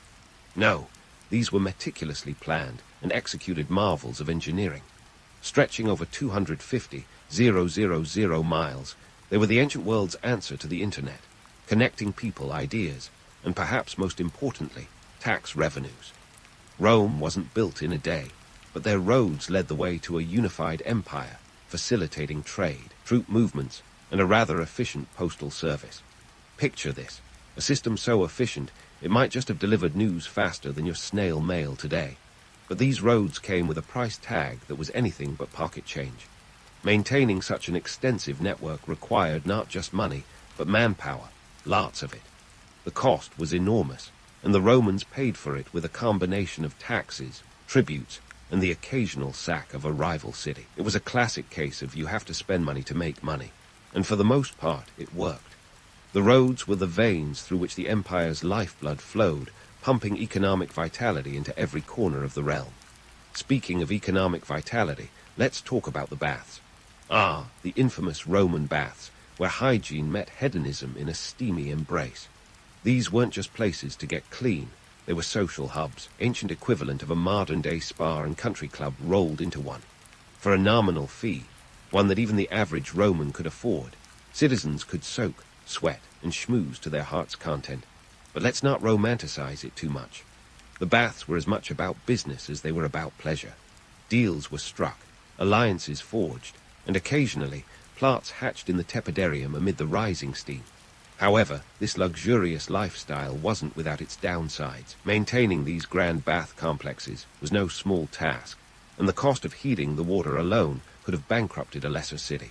The Romans, clever as they were, devised an ingenious system of hypocausts, essentially ancient central heating, to keep the water warm and spirits higher. But this innovation came with a hefty energy bill, one that was often footed by the state or wealthy patrons seeking to curry favor with the populace. Now, let's turn our gaze to the gladiators, those iconic symbols of Roman entertainment. Ask anyone today, and they'll likely imagine a hulking figure in armor, battling lions in a fight to the death. But let's cut through the Hollywood glamour. While some gladiators were indeed slaves, many were volunteers, men seeking fame, fortune, and perhaps a shot at freedom. The Colosseum wasn't just an arena, it was a stage where the drama of life and death played out with the audience's bloodlust as the soundtrack. It was a spectacle, sure, but also a shrewd political tool. Emperors used these games to placate the masses, a strategy best summed up by the phrase, bread and circuses. Keep the people fed and entertained, and they'll be too distracted to notice the cracks in your regime. But speaking of emperors, let's debunk the notion that they all lived lives of unchecked debauchery. Sure, some were more than a little unhinged. Caligula and Nero come to mind, with their penchant for excess, and let's say, creative governance. Caligula, for instance, reportedly tried to make his horse a consul, a move that suggests either a deep love for equine politics or a monumental trolling of the Roman Senate. Nero, meanwhile, is infamous for allegedly fiddling while Rome burned, a juicy tidbit that makes for great drama, but is historically suspect. The truth is, many emperors were competent, if not downright effective rulers, steering the empire through turbulent times with a mixture of political savvy and iron fist. The economic backbone of this sprawling empire was bolstered by a complex taxation system that would make even the most seasoned accountant's head spin. Provinces paid tribute in goods, money, or both, ensuring that Rome's coffers were never empty for long. This system kept the empire running smoothly, funding everything from military campaigns to public works projects. But it wasn't without its pitfalls. Heavy taxation often led to unrest and rebellion, a constant reminder that the emperor's grip on power was only as strong as the people's tolerance for his fiscal policies. In the end, the Roman Empire was a colossal balancing act, a civilization that juggled military might, economic prowess, and cultural assimilation with varying degrees of success. It was a place where engineering genius met political intrigue, where the grandeur of public life masked the grittier realities of governance. As we peel back the layers of myth and legend, what emerges is a portrait of an empire that was as flawed as it was formidable. So stay tuned, because the story of Rome is far from over. We've only scratched the surface of this ancient juggernaut, and there's plenty more intrigue, innovation, and imperishability to uncover. As the Roman colossus lumbers off into the sunset, let's pivot eastward to the vast tapestry that is ancient China.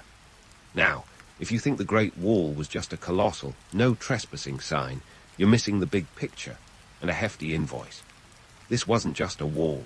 It was an audacious display of imperial might, a sprawling testament to human endeavor, and let's be honest, a logistical nightmare that would have sent any project manager running for the hills. Constructed over several dynasties, with the most famous sections built by the Qin dynasty around 221 BCE, the Great Wall stretched over 13,000 miles. That's about halfway around the equator, folks. More than just a defense mechanism against those pesky northern tribes, it was an economic black hole that sucked up resources and labor like a voracious beast. We're talking hundreds of thousands of workers. Some historians estimate up to 1 million, who toiled away under grueling conditions. And no, they weren't exactly lining up for the job with enthusiasm. Many were conscripted laborers or convicts, essentially paying their debts to society with sweat, and unfortunately, sometimes their lives. But let's not just focus on the bricks and mortar. The wall was a statement, a colossal back-off to the world, but also a symbol of the Qin dynasty's ruthless efficiency. Under Emperor Qin Shi Huang, the dynasty didn't just build walls, they tore them down too. The guy was a bit of an overachiever, famously uniting warring states under one banner. His policies were as innovative as they were brutal, laying the groundwork for an empire while ensuring he'd never win a mister. Congeniality Award. Qin Shi Huang's reign was marked by sweeping reforms that transformed China, from standardizing weights and measures to unifying the riding system. It was like installing a nationwide update, but with a tad more authoritarianism. Yet, behind the facade of progress, there was a darker underbelly. The emperor was notorious for his harsh legalist policies, which essentially meant ruling with an iron fist wrapped in, well, more iron. Disagree with him, and you might find yourself in a pit, buried with a bunch of terracotta soldiers for company. While we're debunking myths, let's tackle the benevolent emperor narrative. Sure, Qin Shi Huang was a visionary, but he was also obsessed with immortality to the point of paranoia. He sent expeditions to find the elixir of life and consumed mercury pills, believing they would grant him eternal life. Spoiler alert, they didn't. Instead, they likely contributed to his death at the ripe old age of 49. Turns out, even emperors can't cheat death, though they can leave behind legacies that last millennia. Now, let's shift gears to the Silk Road, the ancient world's own version of eBay, minus the user reviews and buyer protection. This vast network of trade routes connected China with the West, stretching over 4,000 miles. It was less of a road and more of a chaotic relay race, where goods, ideas, and even diseases were passed along like a global game of telephone. Silk, spices, and precious metals flowed east and west, while philosophies and religions hitchhiked along for the ride. The economic impact of the Silk Road was monumental, transforming China into a commercial powerhouse. It wasn't just about luxury goods. It was about cultural exchange on a scale the world had never seen. Buddhism, for instance, made its way to China via these trade routes, altering the religious landscape in profound ways. But let's not forget the darker side, like the bandits waiting to relieve merchants of their precious cargo, or the occasional outbreak of disease, such as the bubonic plague, which hitched a ride along these bustling pathways. The Silk Road also underscored the economic disparities of the time. While the elite dined in silk-robed splendor, peasants toiled in the fields, their lives largely untouched by the exotic goods passing through their lands. Yet, the trade routes were a lifeline for many, offering opportunities for wealth and the promise of adventure, albeit with a hefty dose of danger. As we delve deeper into this mesmerizing chapter of history, it becomes clear that ancient China was a land of contrasts. It was a place where visionary emperors and ruthless autocrats molded a civilization with one hand while wielding a sword with the other. It was a society that embraced innovation, but wasn't afraid to employ draconian measures to maintain order. And through it all, the Great Wall and the Silk Road stand as twin monuments to human ambition, one a barrier, the other a bridge. So, as we stand upon the precipice of China's past, gazing out over the expanse of history, it's evident that this story is far from over. We've glimpsed the epic scale of the Great Wall, felt the pulse of the Silk Road, and unraveled the paradox of a dynasty that was both a cradle of innovation and a bastion of tyranny. And the best part, there's still more to explore, more to question, and more myths to bust as we continue our journey through the annals of ancient history. Stay tuned, because the saga of China is an intricate tapestry, and we've only just begun to unravel its threads. And so, as we step back from the intricate patterns of China's vast history, it's time to zoom out and view the grand tapestry of ancient civilizations. From the sun-drenched banks of the Nile to the bustling agoras of Athens, and from Rome's thunderous arenas to the Silk Road's dusty trails, each society was a thread in the complex weave of human history. Together, they spun tales of epic achievements and colossal blunders, stories that resonate even today. Let's start with economic ambition, the not-so-secret source behind many ancient endeavors. Take Egypt, where the Nile was both a blessing and a curse, a lifeline that occasionally turned into a cruel joke when it decided to skip its annual flood. The Egyptians mastered irrigation, turning desert into farmland, yet remained at the river's mercy. Fast forward to modern times, and we see echoes of this relationship with nature in our own dependence on agriculture and climate. It's a reminder that, despite our technological prowess, Mother Nature always has the final say. Then there's Athens, where economic power was as much about silver mines as it was about savvy trade. The Athenians traded olive oil like it was liquid gold, their economy a delicate balance of resource management and political maneuvering. This was the birthplace of economic strategy, where the seeds of modern economic systems were sown. Today, as we navigate global markets, we're still playing a complex game of supply and demand, echoing those ancient market stalls. Now, let's talk political intrigue, a timeless human pastime. The Romans perfected it with their Senate and emperors, a political soap opera that would give any modern scandal a run for its money. While some emperors played the long game, others, like Caligula, preferred the short and sensational. His infamous attempt to make his horse a consul might seem absurd, but it underscores the eternal truth. Power can make people do the strangest things. Today, as we scroll through political headlines, it's clear that drama is as much a part of politics now as it was then.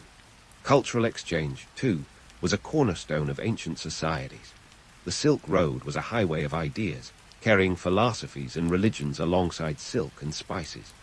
Buddhism, for instance, traveled to China along these routes, transforming societies in its wake. It's a testament to the power of cultural exchange, a force that can unite or divide, depending on how it's wielded. In our interconnected world, the flow of ideas continues unabated, for better or worse, reminding us that knowledge is both a gift and a responsibility.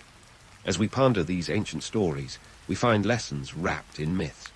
The pyramids, for instance, are more than just tombs. They're a testament to human ambition and the cost of monumental projects. The Great Wall isn't just a defense structure. It's a reminder of the lengths we'll go to protect what we hold dear, even at a great cost. And Athenian democracy, while flawed and exclusive, laid the groundwork for political thought that continues to shape our world. So, what do these tales of yore tell us about today and tomorrow? First, they teach us that human nature hasn't changed all that much. We're still driven by ambition, power, and the urge to leave our mark. But they also warn us of the dangers of unchecked ambition, the pitfalls of power, and the fleeting nature of glory. In the end, the ancient world reminds us that history is a mirror reflecting our own times. It's a comforting thought and a cautionary tale, all rolled into one. As we forge ahead, with our eyes set on the future, let's carry these lessons with us. After all, if history has taught us anything, it's that while the players may change, the game remains the same. And who knows? Maybe, just maybe, we'll learn to play it a little wiser.